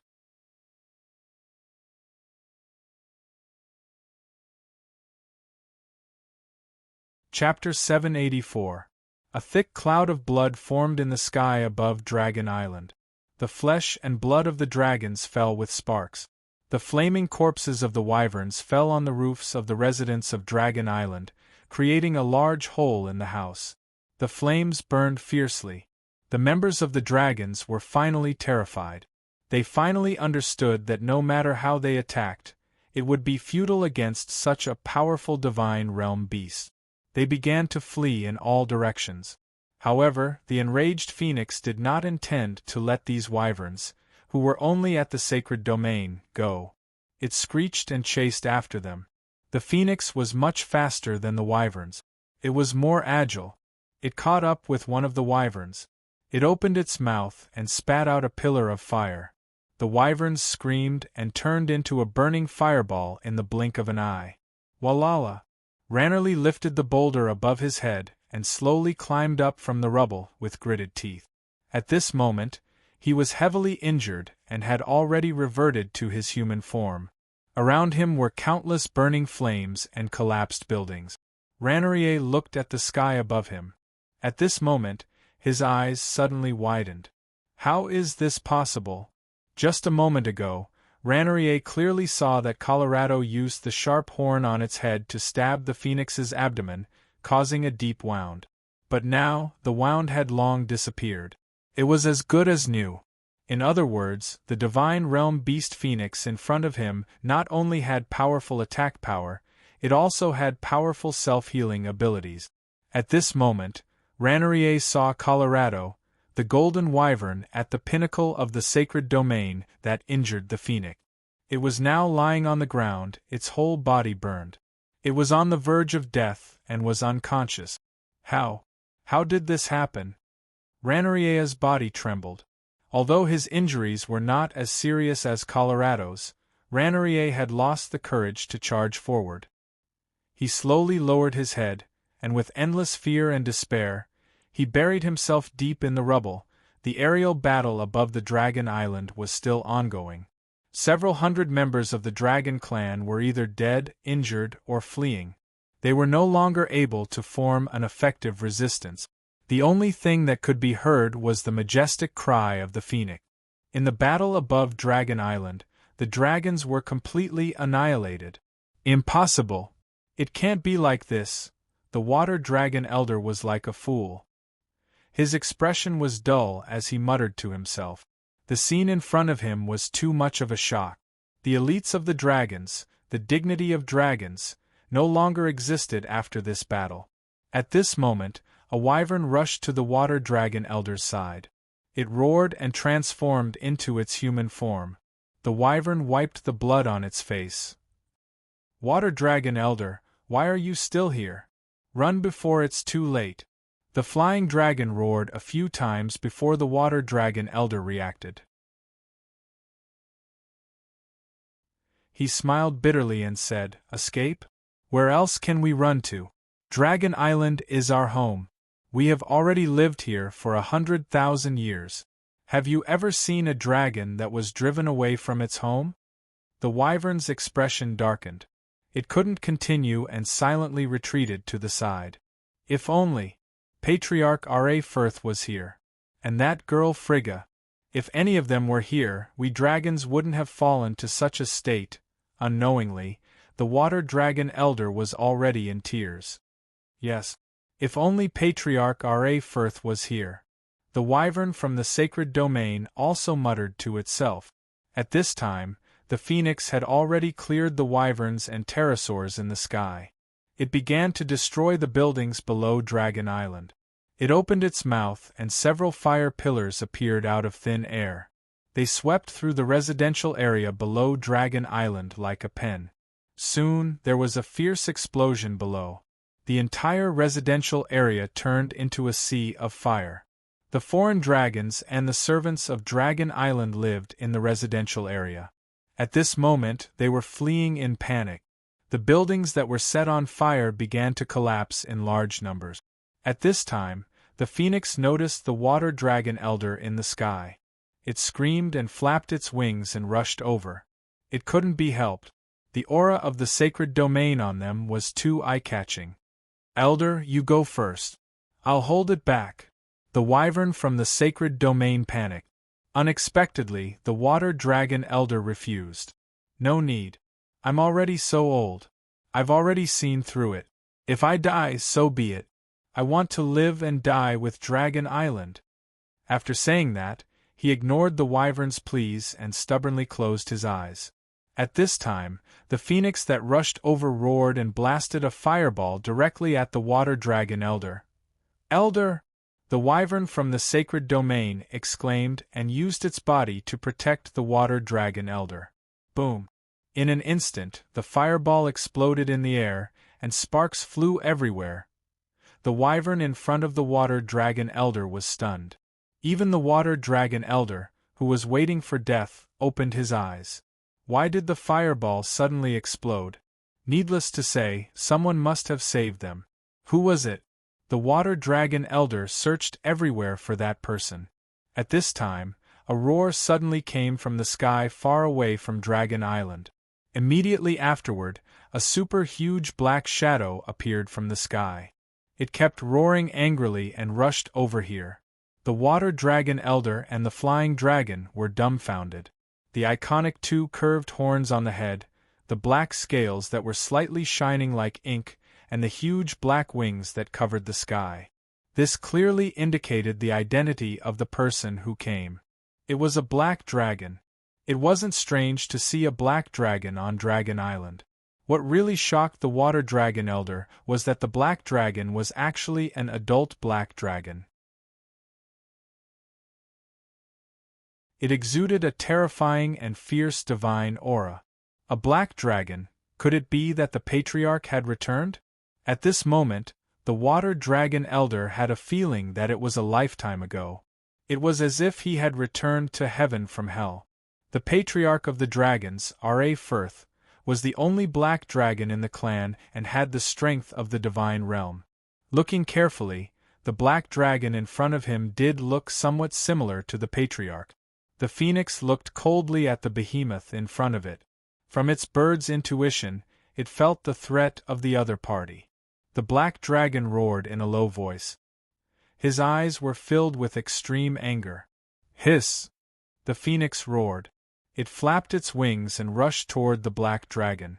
It was as if there was a meteor shower in the sky. At this time, a divine realm beast and a divine realm demonic beast were already fighting in the air. The phoenix kept spewing flames, while the black dragon spewed out a large amount of highly corrosive dark dragon breath. It's the patriarch! The sacred domain wyvern cried out in surprise. The patriarch is back! It's not the patriarch. At this time, the water dragon elder quickly calmed down. That's right, this black dragon did look somewhat similar to the patriarch, but the aura on its body was too different. Raphael's aura was domineering and incomparably dignified, while the black dragon in front of him seemed a little immature. His fighting style wasn't as experienced as Raphael's. The water dragon elder was all too familiar with this old patriarch, and he could tell at a glance that the dark WRM in front of him wasn't Raphael. If it was not R.A. Firth, who else could it be? Could it be that there was another black dragon among the dragons?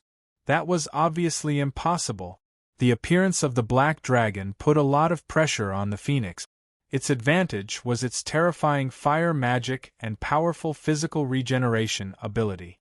Even if it was seriously injured and died, it could still come back to life. However, it should not have encountered a black dragon that was almost as strong as it. The black dragon's physical strength was strong, and its defense was also terrifying. Most importantly, the black dragon was immune to most magic. In this way, the phoenix, who used fire magic, did not have any advantage. The phoenix began to feel that something was wrong.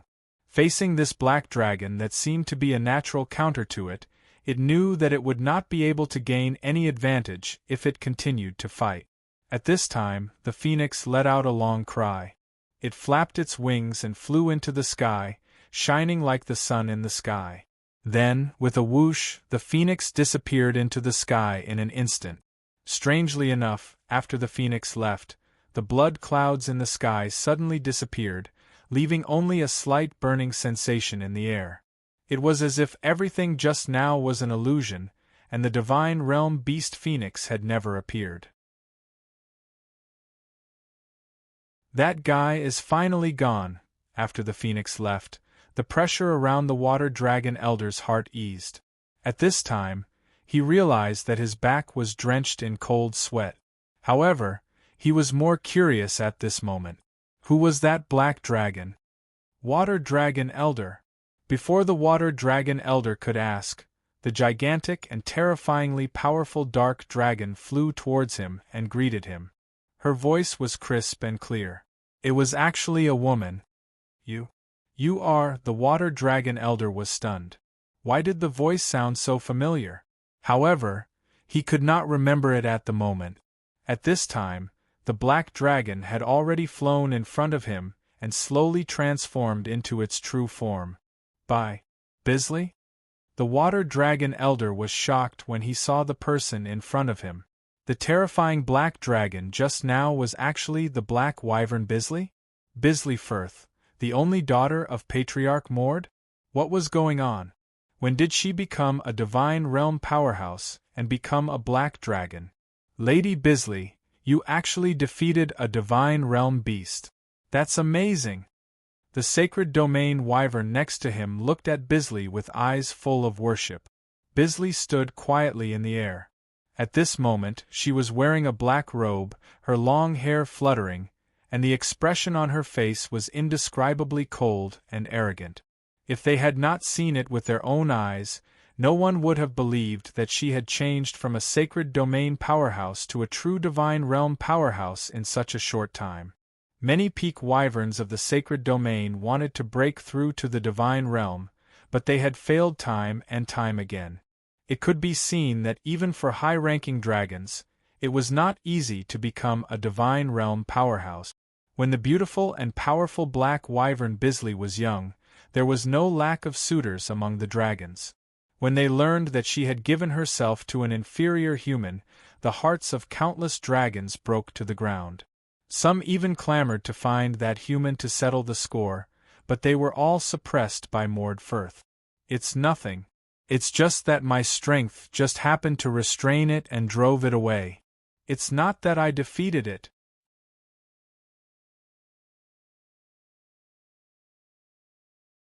Chapter 785. What the hell is going on? How can there be a divine beast in the Noah continent? And it even appeared on Dragon Island? Besley asked. For her, the appearance of a divine beast in the Noah continent was tolerable, but appearing in the dragon's territory was absolutely intolerable. "I don't know." Elder Water Dragon shook his head. "I only know that it suddenly appeared in Will Volcano, and then Dragon Island was attacked." "I see." Besley nodded. At this time, she sighed. The appearance of a God Realm exotic beast on the Noah continent is really a huge disaster. As far as I know, 3 God Realm exotic beasts have appeared on the Noah continent one after another. 3 divine beasts. Elder Water Dragon was shocked. Now the Patriarch and the Council Chairman have gone to other planes. You are the only divine realm expert left in the entire Noah continent, right? How are you going to deal with 3 divine beasts alone?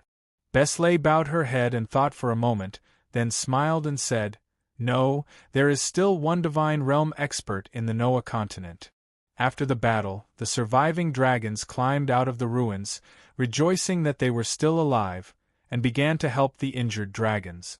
At this time, the acting patriarch of the dragons, Fiery Wyvern Ranarier, raised his head from the rubble and looked at Besley in the sky with his eyes wide open. "This is Besley? God, how is it possible? She has become a divine realm expert?" Ranarier's fingers slowly clenched, making a crack sound. His eyes were full of resentment. He knew that his position as the acting patriarch had come to an end. "By the way, Elder Water Dragon, where is the acting patriarch, Ranarier? I have something to ask him." At this time, Besley hurriedly said, "Ranarier? I saw him just now. He seems to be injured, but he shouldn't be dead yet." Elder Water Dragon said. He glanced at Besley and smiled. "Besley, are you looking for him for clan affairs?" Besley hesitated for a moment before nodding. "Yes, I have something to ask him. It's about my father." "Then you don't need to ask for permission." Elder Water Dragon laughed and waved his hand. "From now on, you are the chief of the dragons. You can make your own decisions regarding the affairs of the dragons. You don't need to ask for permission from others." "Ah." Besley opened her mouth so wide that an egg could be stuffed into it. It took her a long time to react, and she hurriedly said, No. How can this be? The chief of the dragons needs to be elected by the Council of Elders. Besides, the current chief of the dragons is my father. How can I? Why not?" Before Besley could finish, Elder Water Dragon interrupted her with a smile. "Your father has long wanted to be the chief of the dragons. He has been asking me to find a suitable successor. As for the Council of Elders, you don't have to worry about it. I can immediately gather the members of the Council of Elders to solve this problem." "Oh, I almost forgot, Besley. Aren't you also a member of the Council of Elders?" Besley fell silent. But from the current situation, whether she was willing or not, she had to take on this heavy responsibility. The dragons could no longer withstand any more blows. For Elder Water Dragon, Besley was the best candidate for the position of chief. First, she was already a divine powerhouse. Second, she was the only daughter of the current chief, R.A. Firth. In addition, she also held the position of an elder. Whether in terms of strength, bloodline, or prestige, Beslay was qualified. Therefore, Elder Water Dragon even removed the word acting in front of the chief. He was directly the chief of the dragons, in charge of all the affairs of the clan. What about Ranarier? Beslay thought for a long time and asked. Elder Water Dragon looked at Beslay meaningfully. You don't have to worry about that. You just need to know that many dragons are very dissatisfied with him. If it weren't for the fact that we couldn't find anyone else, how could the position of acting chief fall to him? As long as they were exotic beasts, they would have a strong sense of territory. Their territory could be large or small. For example, the exotic beasts from the realm of the gods could expand their territory to cover an entire continent, or even an entire plain. If there was another exotic beast of the same strength in their territory, then the situation would be different.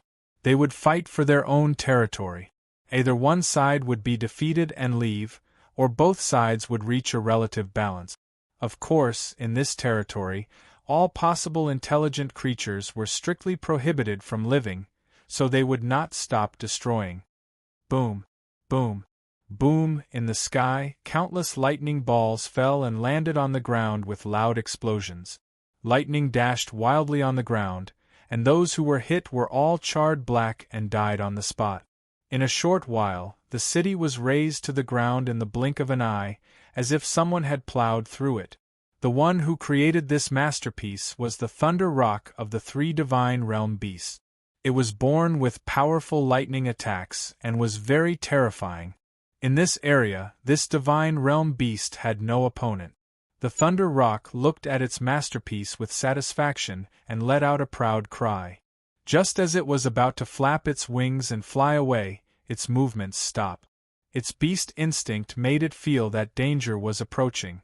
In the sky not far away, a huge creature appeared.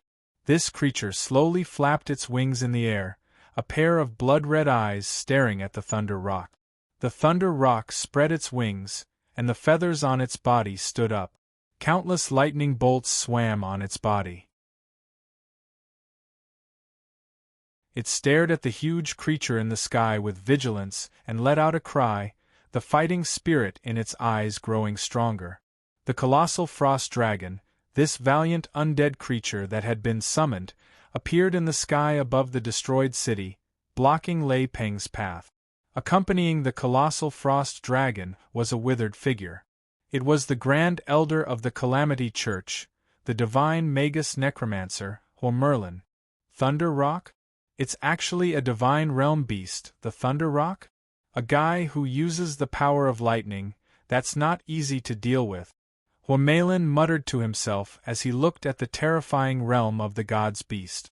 At this moment, he frowned. But where did this realm of the god's beast come from? Without waiting for Merlin to think carefully, the Thunder Rock had already pounced over with a shriek. It flapped its lightning-covered wings quickly, opened its mouth, and spat out a large amount of lightning towards the Frost Wyrm. White Bone Shield. Merlin was shocked. He summoned the White Bone Shield to protect his body. The lightning bolts bombarded his body, causing his body to feel slightly numb. Frost Breath. At this time, the frost dragon on the other side also began to roar. It opened its mouth and spat out a cold dragon breath, causing the surrounding temperature to drop by several dozen degrees in an instant.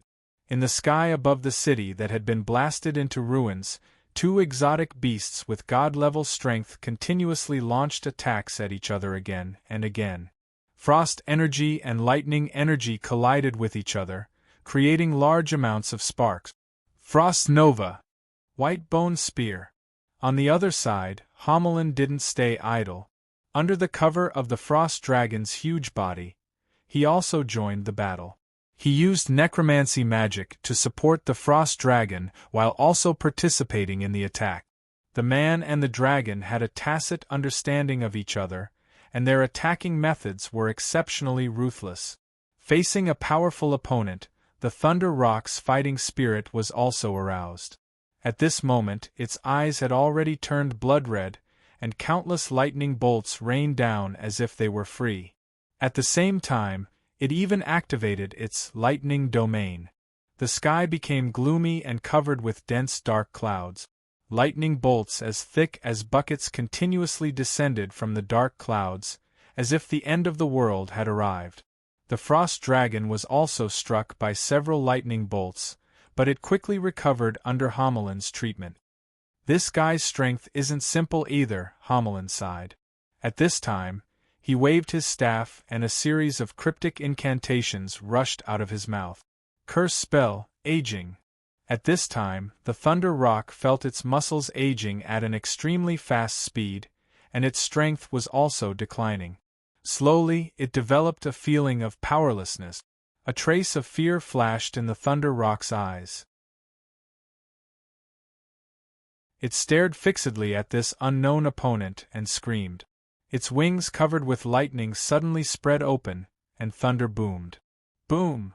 A ball of blue light flashed, and then, with a few swoosh, swoosh, swoosh sounds, the Thunder Rock's figure turned into a few phantoms and quickly disappeared. The dark clouds quickly dispersed, and the sky returned to its clear state. Other than the city that had been blasted into ruins, everything was so beautiful. Sigh, that guy actually ran away? Homeland slapped his head and said in annoyance. Grandpa Homeland. Great Elder Homeland. It was Vivian, Kadena, Shea, and the others.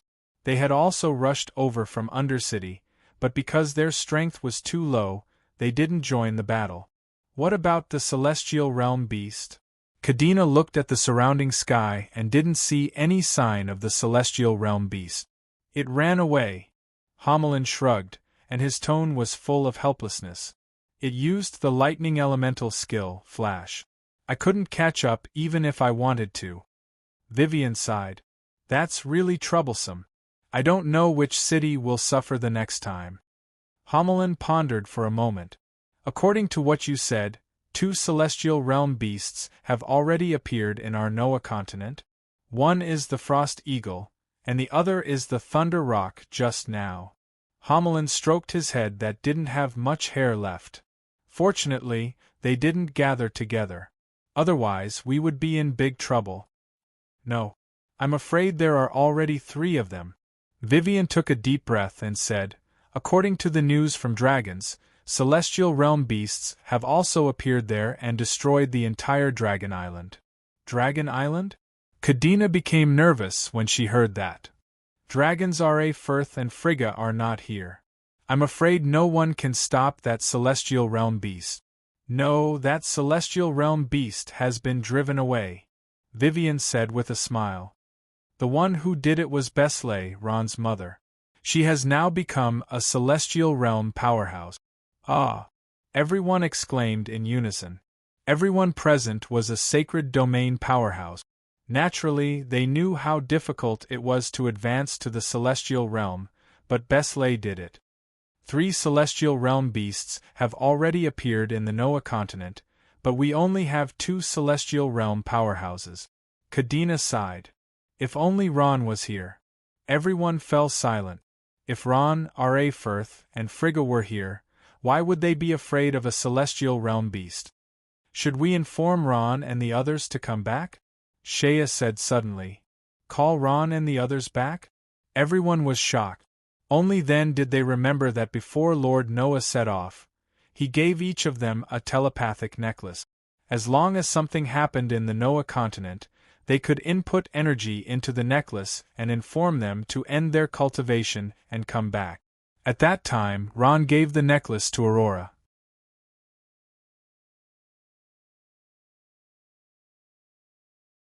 Chapter 786. The Land of Exile, Bartlos Prison. Ron and the other survivors arrived at the 18th floor under the leadership of the domineering bald man. The 18th floor of Bartolo's prison was a huge dungeon. There were narrow passages in the dungeon, and the passages were paved with hard bluestone slabs. The passage was dimly lit and filled with a gloomy and terrifying atmosphere. Hurry up! We're about to reach the teleportation point, The domineering voice of the bald man came from the front. Ron and the others felt a chill in their hearts and hurriedly quickened their pace. After walking for about half an hour, Klein quietly approached Ron and whispered, "Ron, did you notice anything unusual?" "Unusual?" Ron was stunned for a moment and shook his head. "Nothing?" Klein frowned. "This is the last floor of Bartlos prison. This place is usually where serious criminals are kept. It stands to reason that this place should be heavily guarded. But we've been walking for so long and we haven't seen a single ancient guard." "That's right." Ron was also a smart person. He understood after hearing Klein's words.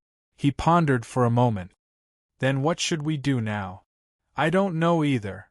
Klein spread his hands and took a deep breath. "I don't know why, but I keep having a feeling that we're being schemed against. This feeling makes me very uncomfortable." "Schemed against?" Ron was stunned. He didn't quite understand. "Anyway, be careful."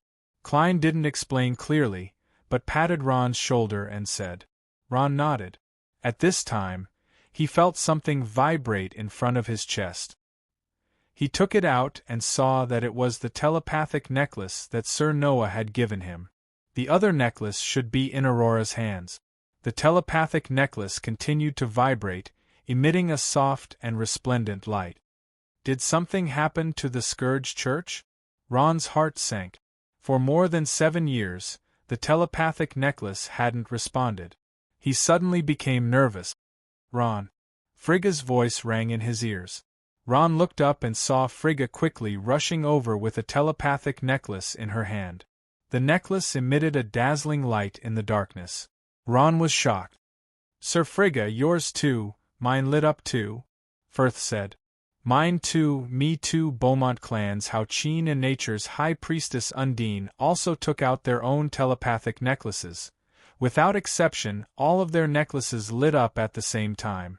Everyone looked solemn. They knew that something had happened to the Noah continent. "We need to hurry," Undine said anxiously. She was worried about the safety of the elves. "I know, but we have no choice now.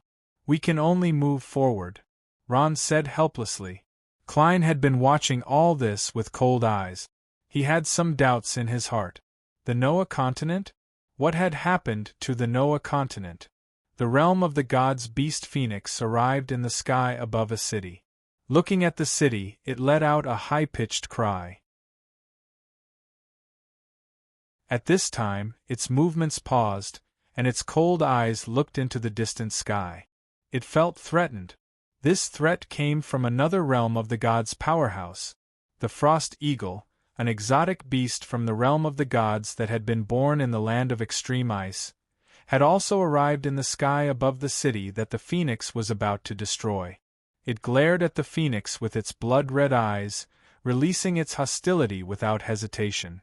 Even on the main plane, when two different species of beasts from the divine domain met, they would often fight to the death, ending with one side's complete defeat. This time was no exception. The Noah continent was too small. It was so small that it was impossible for them not to meet. The two realm of the gods' beasts met and confronted each other in the sky. One was the king of ice, the other was the spirit of fire. The two completely opposite attributes added a touch of hostility to this conflict. "Eh? What's that?" The people in the city looked up and saw the two terrifying figures in the sky. They couldn't help but be stunned. "It looks like two birds." "So cute," a girl said. "Nonsense. Have you ever seen such big birds? They're magical beasts. They must be powerful magical beasts without a doubt," another person retorted. "What are they doing?" In the city, the people on the streets stopped and watched, whispering softly. They had no idea that danger was approaching. The frost eagle stared coldly at the Phoenix. It gently flapped its wings and unscrupulously released an aqua-blue frost energy. The Phoenix cried out, not showing any signs of weakness. It faced the powerful fire energy with equal harshness. A great battle was about to break out. In the end, the frost eagle couldn't hold back and attacked first. It flapped its wings, and several icicles shot out like meteors across the sky, blasting toward the phoenix. Fire shield. As the dangerous aura descended, the phoenix did not panic. It raised its head and let out a shriek. Then, it propped up a huge flame shield. In an instant, the phoenix's body blazed with flames like a red sun. Boom! Several icicles blasted out of the fire shield. Countless ice energy bounced off and sputtered in all directions. Boom! Boom! Boom! Countless icicles fell on the streets of the city, causing earth-shattering explosions. The fist-sized ice buds smashed into people's heads. The lighter ones were seriously injured, while the heavier ones were killed on the spot. Heavens, what is this? Run! No one knew who said this, but the people on the streets seemed to have woken up from a dream. They scattered in all directions. The streets were in chaos. At this moment, the people finally realized that the creatures in the sky weren't cute birds, but two terrifying fiends. At this moment, the phoenix flew into the sky. It screeched and spat out a pillar of fire, blasting it toward the frost eagle. The frost eagle dodged to the side, avoiding the oncoming pillar of fire. Boom! The huge pillar of fire didn't deviate and directly blasted into the central area of the city, causing a deafening sound. The scorching waves of fire quickly spread, swallowing everything in the surroundings. The bustling city had turned into chaos and disorder. People screamed, trampled, and ran for their lives. In the sky, flames and frost continued to fall, causing more casualties to the chaotic people. Collapsed houses, burning towers, panicked people, injured men, crying children, all of these formed a hellish scene. Why aren't you fighting back? Hurry! Kill them for me! Hurry! I didn't spend so much money to hire you guys, just to watch a show. In the tallest obelisk in the city lord dressed in martial attire shouted at several magisters. At this moment, he was like an angry lion, roaring crazily. This was because this city was his everything. His family, his wealth, they were all here. The old magisters looked at each other and bowed in unison. I'm sorry, City Lord. I'm now formally submitting my resignation to you. What? Resignation? Are you guys crazy? When the City Lord heard this, he became even more furious. He sneered.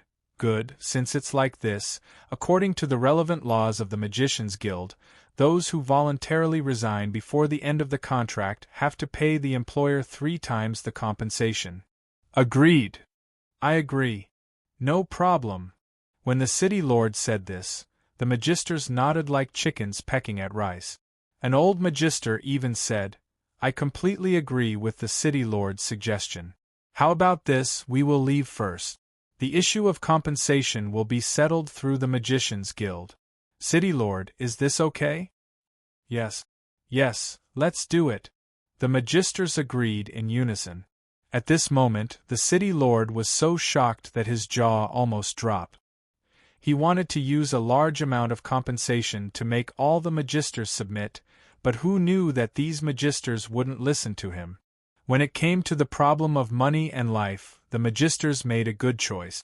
You guys, the City Lord panicked. He never thought this would happen. He couldn't understand why these magisters didn't even want the money. At this moment, the magisters started chanting incantations.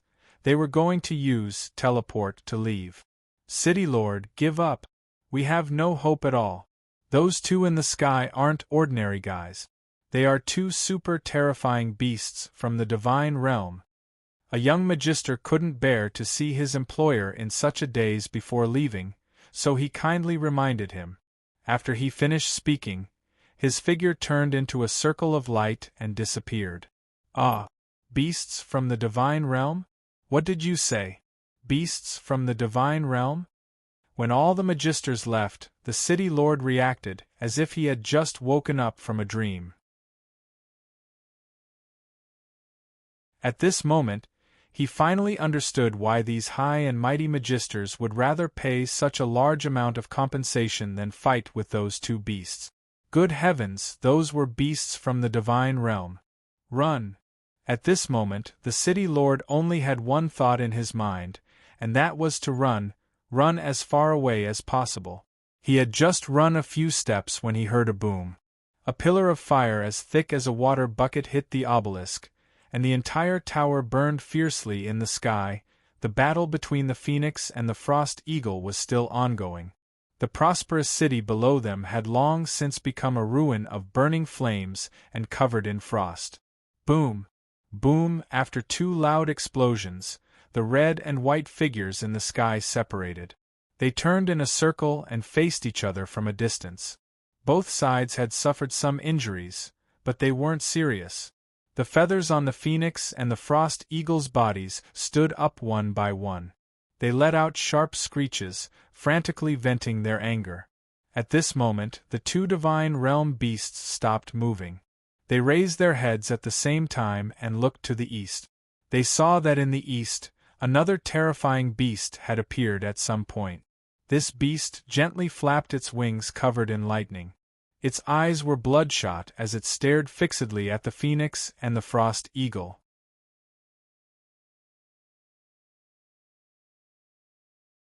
Chapter 787. The Thunder Rock's eyes were bloodshot. This was because it felt threatened by the other two realm of the god's beast. The Phoenix and Frost Eagle were also coldly staring at it, their gazes unfriendly. At this moment, the Thunder Rock was enraged. It let out a loud cry, and all the feathers on its body stood on end. Then, it opened its mouth and summoned two huge balls of lightning, attacking the two beasts separately. The two strange beasts from the god realm also felt provoked, and both of them counterattacked. For a moment, the power of the three major attributes of lightning, fireballs, and icicles filled the air, as if brilliant fireworks had bloomed. Red, purple, and white alternated in appearance, and the dark sky was as bright as day. It was very lively. The ground was also inevitably damaged. After all, the power of the realm of the gods was not something that ordinary power could compare to. Every time they attacked, they would cause deep damage to the ground of the Noah continent. A bolt of lightning fell, and the several 100-meter-tall buildings were instantly razed to the ground. A pillar of fire descended, turning the entire area into a sea of fire. Then, it was completely frozen by an icy aura that fell from the sky. "Ha, that's great. Destroy to your heart's content." At this moment, a familiar black figure appeared in the sky. That old woman looked at the three realm of the gods' beasts that she had painstakingly nurtured killing each other. Not only was she not surprised, she was even dancing with joy. At this moment, her eyes were filled with the joy of revenge. "Noah, did you see all this? By the time you came back, this place would have been turned into ruins," the old woman muttered. Her sunken eyes revealed an ominous glint. Suddenly, she shivered. "Not good, someone's coming. Quickly hide." The old woman was startled. She unfolded her black robe and wrapped it around herself, instantly disappearing into the sky. At this time, two black figures appeared in the distance. They approached from afar and quickly rushed over. One of them was the great elder of the Scourge Church, and the other was the patriarch of the dragons, Beslay. They were currently the only two realm of the gods' powerhouses on the Noah continent. They were also the closest people to Ron. "They're actually fighting?" Hamelin looked at the three realm of the gods' beasts fighting, and he could not suppress the surprise in his eyes. That's great. If they're killing each other, we won't have to waste so much effort. Once they're exhausted, we'll get rid of them," Hamelin smiled, gently twirling his beard. "Beasts are beasts. They don't have any intelligence." "Is that so?" Beslay was clearly worried. She was far from being optimistic as Hamelin. In any case, these realm of the gods' beasts fighting in the Noah continent has caused enough damage, Beslay said, as she pointed at the city destroyed by the three divine beasts. "There's nothing we can do about it." Hamelin's. Beslay's wings, and the lightnings. The godses, the god beasts. The Phoenix, Frost Eagle, and Thunder Rock, the three divine birds, turned their heads at the same time, their terrifying killing intent locking onto the two of them. In an instant they changed targets. Homelin was shocked. Not good, they're going to attack us. Without any warning, the three realm of the gods' beasts attacked. Pillars of fire, balls of ice, and thunderbolts rained down on the two of them as if they were free. Transform! Beslay let out a low roar. Her body suddenly expanded like a balloon. Then, a huge dark dragon appeared. Beslay flapped her huge wings in the air, constantly roaring. Frost Dragon! Homelin also summoned his Frost Dragon. The two huge fellows appeared in the sky above the destroyed city, unscrupulously releasing terrifying power.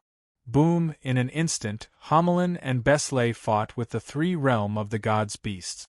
The flames of war burned the sky, and the confrontation of realm of the gods caused the space to tremble. As soon as the two sides came into contact, Homelin and Beslay were completely at a disadvantage. Their strength might be on par with any of the three realm of the gods' beasts, but don't forget, they were only two people. Soon, the Frost Dragon was hit by the Phoenix's fire pillar, and it was seriously injured. Death Coil. Homelin had no choice but to use Death Coil to heal it. Soon, the Frost Dragon was as good as new, full of energy. Kiki, the old woman hiding in a dark corner, laughed proudly. You think they'll kill each other? Hee hee, you're too naive. As long as I use a little trick, I can make them target you. It's useless, you're dead. What should we do? They can't beat those realm of the gods' beasts at all. On the ground, Vivian, who had been watching, said anxiously. Beside her stood Kadena, Aurora, Lin, Shea, and a few others, but they did not participate in the battle. After all, their strength was too far apart. Their strength is almost the same, I think it's just a matter of numbers, Shea said in a low voice. If we have one more realm of the gods' powerhouse, I believe we should be able to finish them off. At the very least, it can be a draw. Lin sighed. If only Ron was here. Kadena turned to Aurora. Aurora, is there any news from Ron and the others? No. Aurora shook her head. I believe everyone, including Ron, has received an emergency message, but for some reason, they haven't been able to come back. For now, I can only confirm that they're safe. No matter what, it's fine as long as they're safe. Kadena breathed a sigh of relief. These women loved Ron more than themselves. As long as Ron was fine, they were fine with anything. By the way, Sister Shea, where are the two little guys? Haven't you found them yet? Kadena thought of her son, Saya, and turned to ask Shea.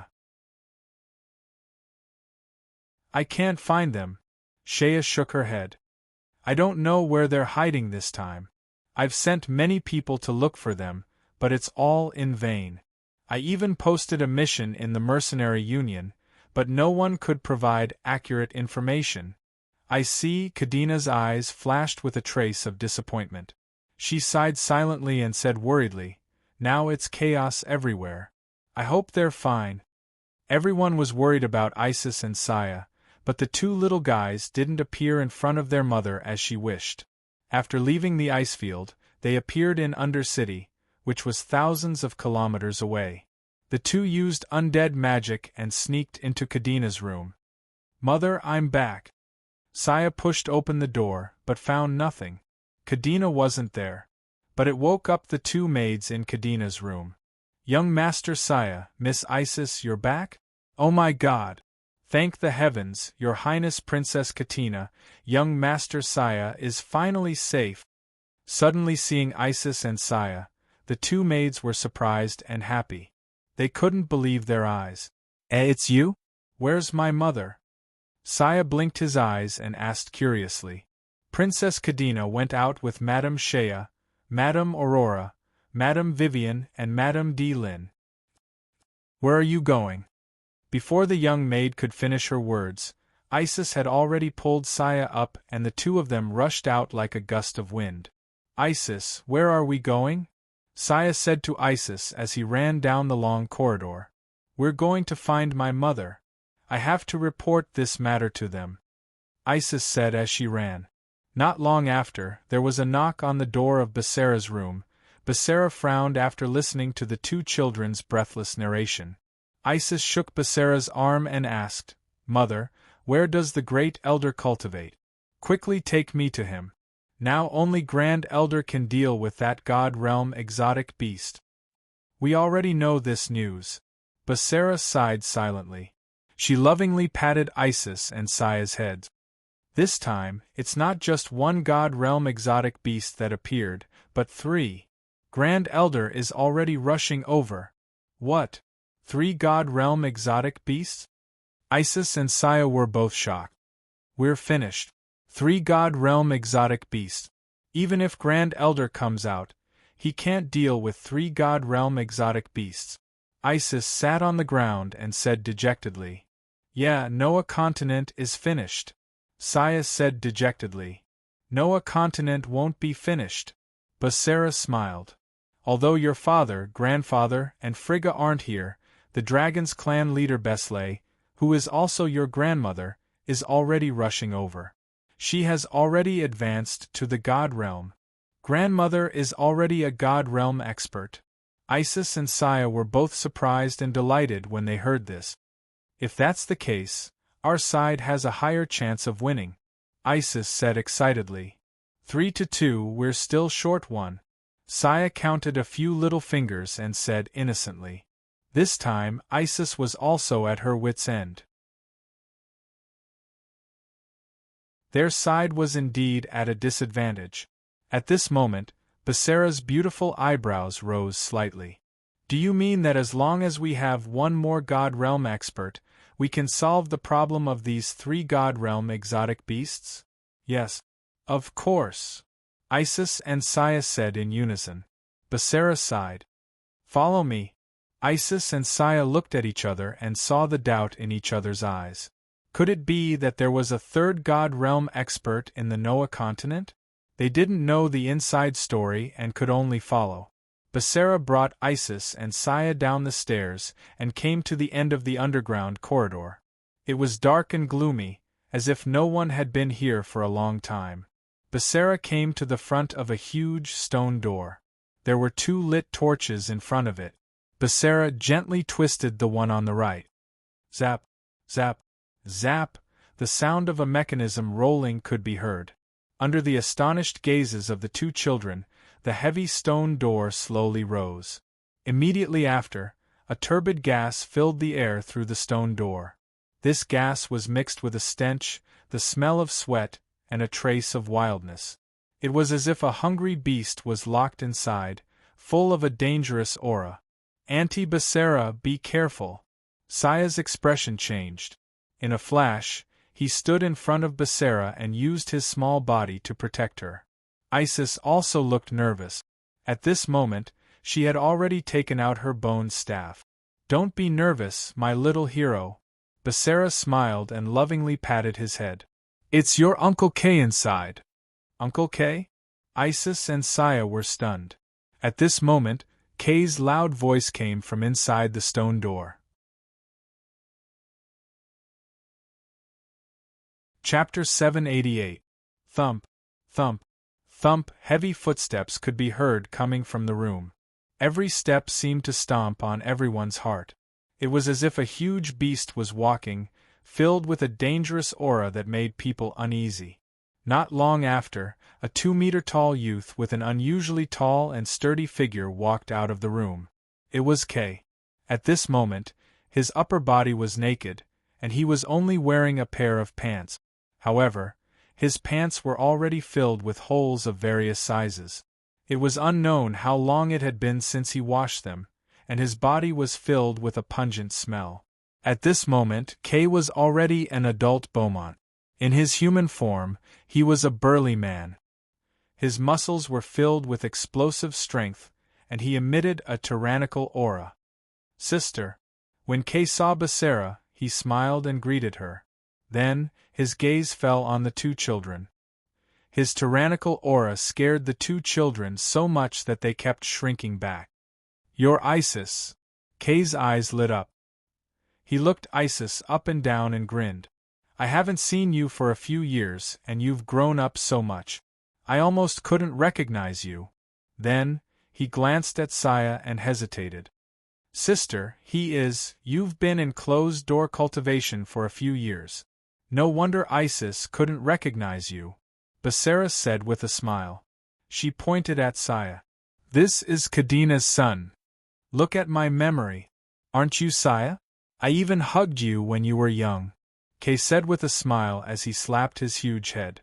Ever since Ron and the others went to the other plane, Kay also entered closed-door cultivation. In these few years, in order to comprehend the mysteries of power, he didn't take a step out of the basement. Even the food was sent by Basara every day. "Uncle Kay, are you a Godrealm expert now?" Isis looked at Kay and asked timidly. "That's right. I'm a Godrealm expert now," Kay smiled and answered with certainty. "That's great." Isis and Saya both cheered. "Elder sister, what's going on?" Among them, only Kay was still confused and asked. "It's like this, Kay. I need your help with this matter." Basara stopped smiling and told her what had happened. Kay listened attentively. Not long after, her brows furrowed even tighter. "Strange beasts from the realm of the gods." After Kay heard this, she took a deep breath. She had already realized the severity of the situation. "That's right, a celestial realm beast." Basara nodded and said, "Although I don't know where these strange beasts came from, they definitely wouldn't appear out of thin air. Now that Ron and the others aren't here, the great elder and matriarch Besley of the dragons have already rushed over. Kay, we need your strength." "Got it," Kay replied solemnly. "I'll be right there." Boom! Boom! The battle between the three celestial realm beasts and Hamelin and Besley was reaching its climax. Flames, frost, and lightning intertwined to form a terrifying storm. The center of the storm was a forbidden zone for life.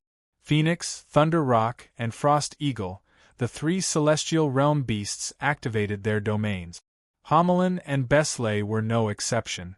Death, Withering, and Corrosive Flame were activated, and the entire sky was pitch black. Despite Hamelin and Besley's tenacious sniping, they were still no match for the three celestial realm beasts. They seemed to have abandoned all prejudices in an instant and focused their firepower on the two of them. In a situation where the overall strength of the beasts was not too far apart, Hamelin and Besley were beaten to a pulp.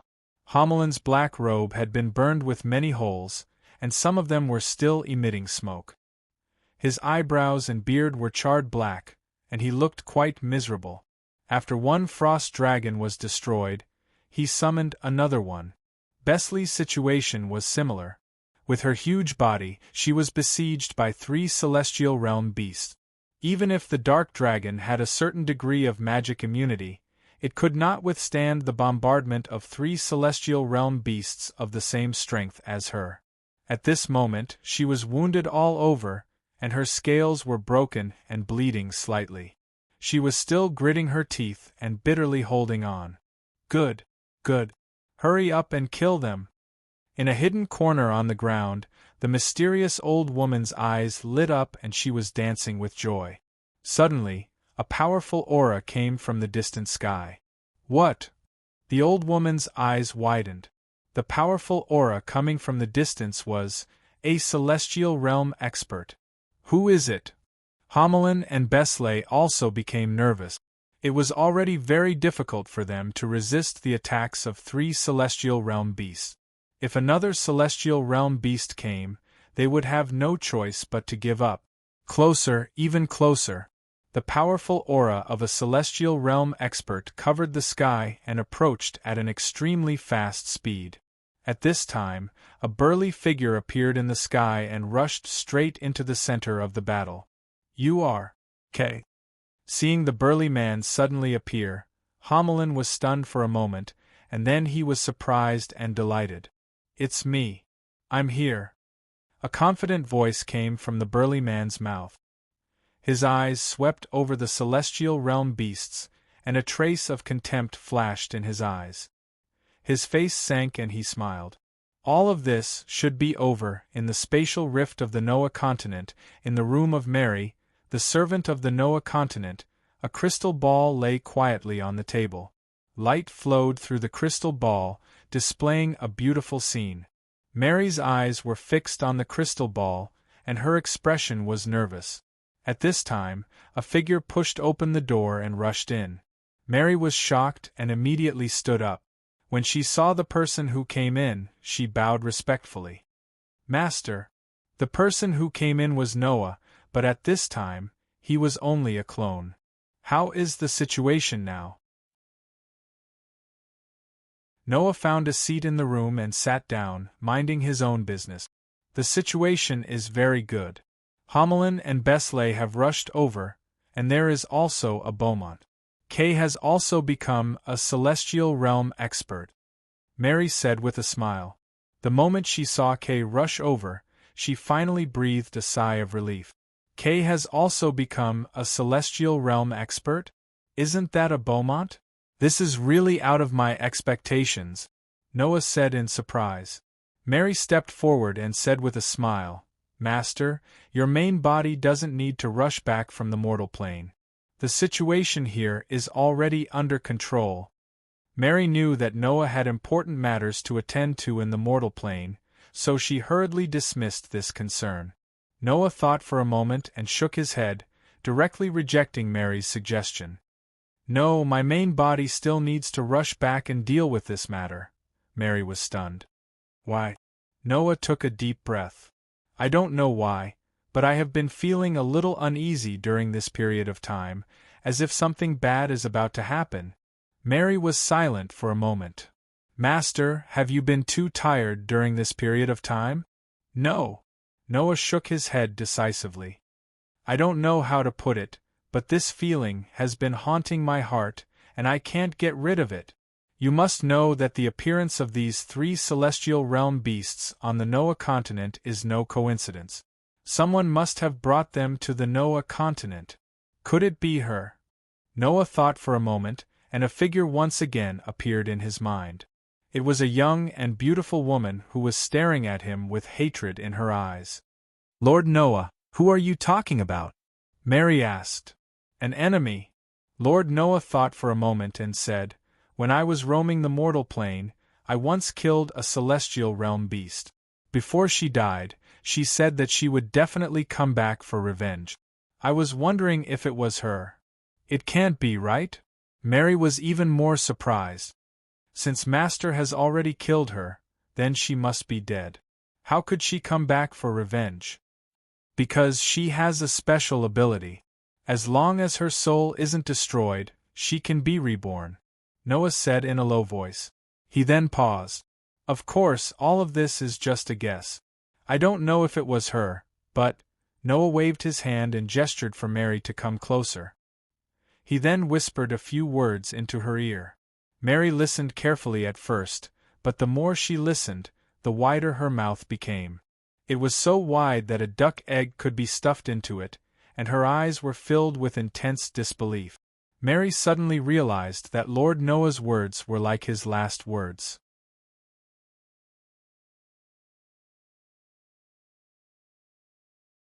Chapter 789. It's Kay. We're saved. Kadina's eyes flashed with excitement. She recognized the identity of the Beaumont beast. It was none other than Kay, who had been cultivating in seclusion in Undercity. She didn't expect him to become a Godrealm powerhouse at this moment. "I didn't expect him to become a Godrealm powerhouse one step ahead of me." Shea shook her head regretfully. "The Beaumont bloodline is too powerful." Kai let out a low roar. At this time, his body suddenly changed. Countless black hair grew out of his body, and at the same time, he rapidly expanded. Sharp claws grew out of his fingers, and sharp teeth appeared at the corner of his mouth. Not long after, a large adult behemoth appeared in front of everyone, emitting a berserk aura. "Well done, Kay." Besley smiled and said, "If it wasn't for your aura, I would have thought that Lord Hao Qin had returned." Kay smiled, revealing sharp canine teeth. "Let's go together, Aunt Besley." It's time to end the lives of these 3 madmen. After saying that, he raised his huge fist and punched out. Boom, boom, boom, the fierce battle began again, but the situation had changed. With the addition of K, Homeland's side had become stronger. The 3 of them constantly joined forces to launch wave after wave of attacks, beating the 3 God Realm beasts into a sorry state. K transformed into a huge Beaumont beast. His body was taller than his grandfather Hao Qin by a head. His muscles bulged, and his sharp claws emitted a sharp light. K was very depressed. Since he stepped into the God Realm and was promoted from a golden Beaumont to a Beaumont beast, his hair began to degenerate, slowly losing its luster and finally turning black. At this moment, K seemed to have lost his golden Beaumont bloodline and became an ordinary Beaumont beast, no different from his grandfather Hao Qin. Nevertheless, the tyrannical and ferocious power of the Beaumont beast was still vividly displayed by K. Among the 3 of them, he was the strongest. The strength of each of K's punches was as heavy as 1,000 average. His opponent, the terrifying God Realm beast Phoenix, was beaten to a pulp. Boom, in the sky, 2 huge figures, one red and one black, fiercely collided, and then quickly separated, and then confronted each other from a distance. The red figure was the Phoenix. At this moment it had suffered a lot of injuries, but by relying on its sturdy fire element armor and strong recovery ability, it was able to continue fighting. On the other hand, K's hair was scorched, and he looked very miserable. However, the injuries on his body were not as serious as they looked on the surface. Again, K smiled coldly and gently crooked his finger.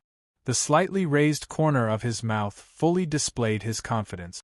The Phoenix was thoroughly enraged by K's provocation. It screamed, and the flames on its body burned brightly. A powerful fire element aura swept out, and it pounced towards K. The first move it made was a powerful domain forbidden spell. Flames burned the heavens. Countless flames appeared out of nowhere, burning the horizon.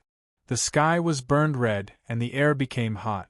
The space around K was like an oven. The danger was approaching, but K did not panic. He took a step back, took a deep breath, and stared at the Phoenix and slowly punched out. The so-called magic has always been a flashy thing, power. Only unstoppable power is the origin of everything in this world. K's eyes were brimming with fighting spirit. He stretched out his hand, and a powerful force suddenly burst out, piercing the air and making a loud sound, just like an explosion. The power of the Beaumont clan's most ancient martial arts was perfectly displayed at this moment.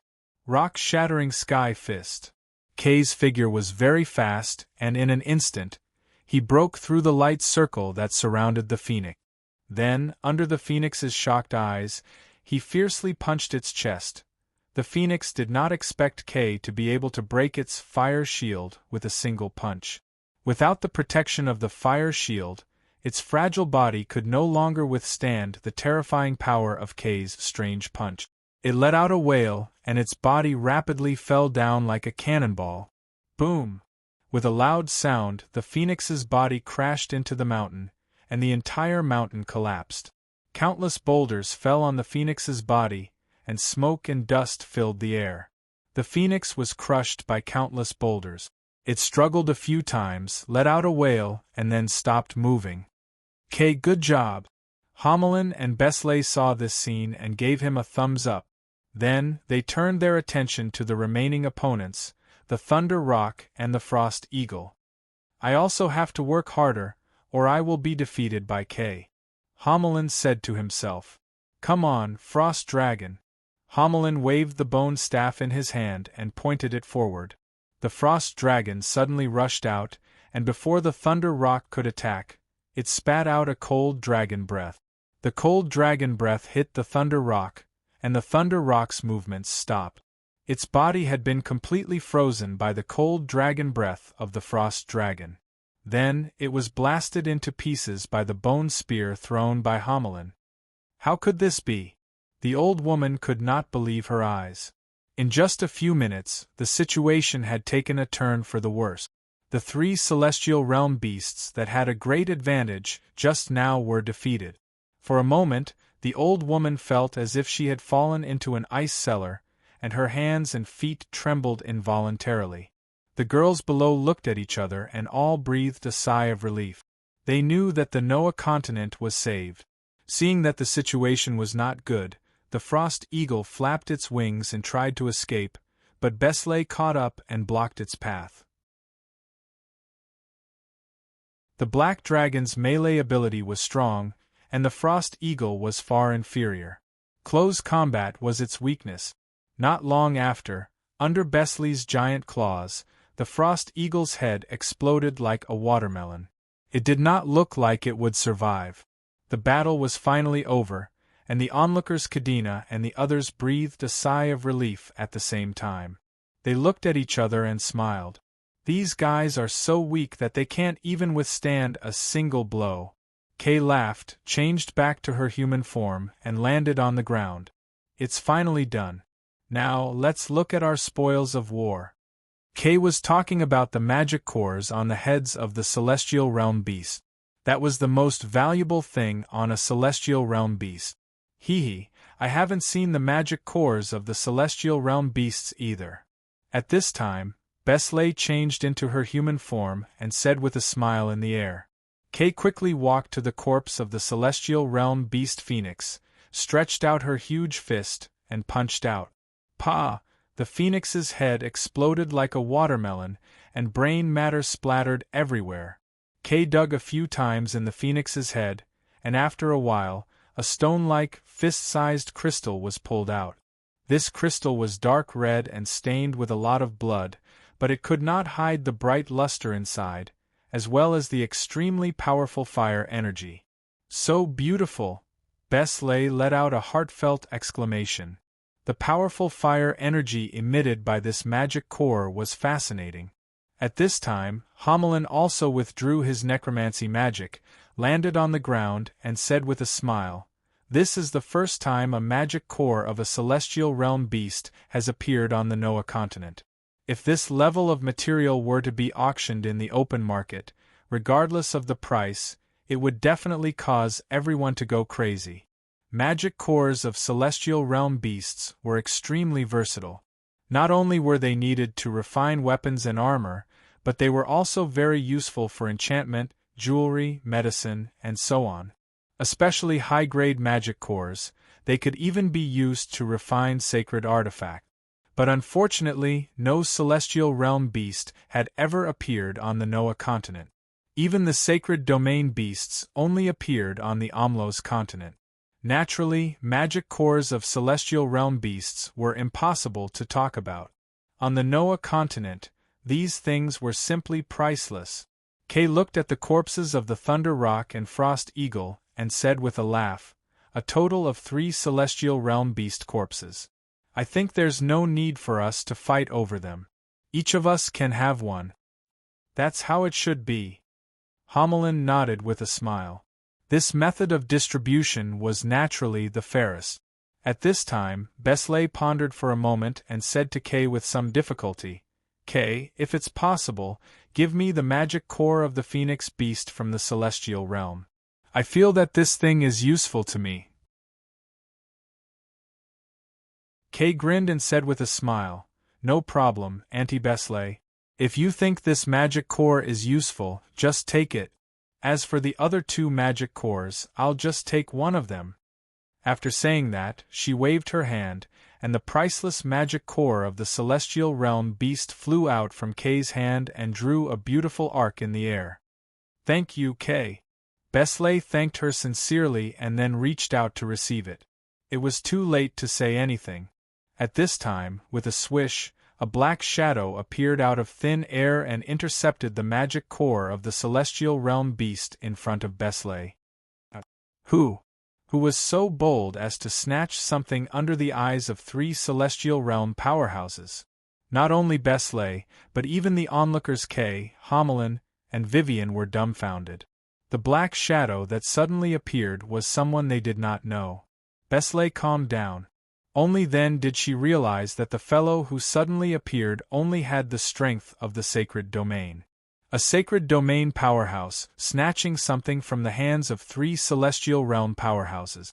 Normally, there was only one reason: she was tired of living. Before the 3 of them could react, the magic cores in the heads of the Thunder Rock and Frost Eagle automatically flew out, as if attracted by something, and flew into the hands of that person at an extremely fast speed. "Who are you?" Besley looked up and down at the old woman who suddenly appeared and asked curiously, "Why did you snatch our magic cores?" "Your magic cores?" The old woman clenched the 3 magic cores tightly in her hands as she stared at the 3 of them with eyes filled with hatred. She gritted her teeth and spoke out word by word, You damned bastards, you actually ruined my plan. Damn it. All of you deserve to die." The old woman screamed like crazy. You're tuning in to the Phoenix Knights YouTube channel. Don't forget to subscribe and join us on this journey to catch the most captivating stories.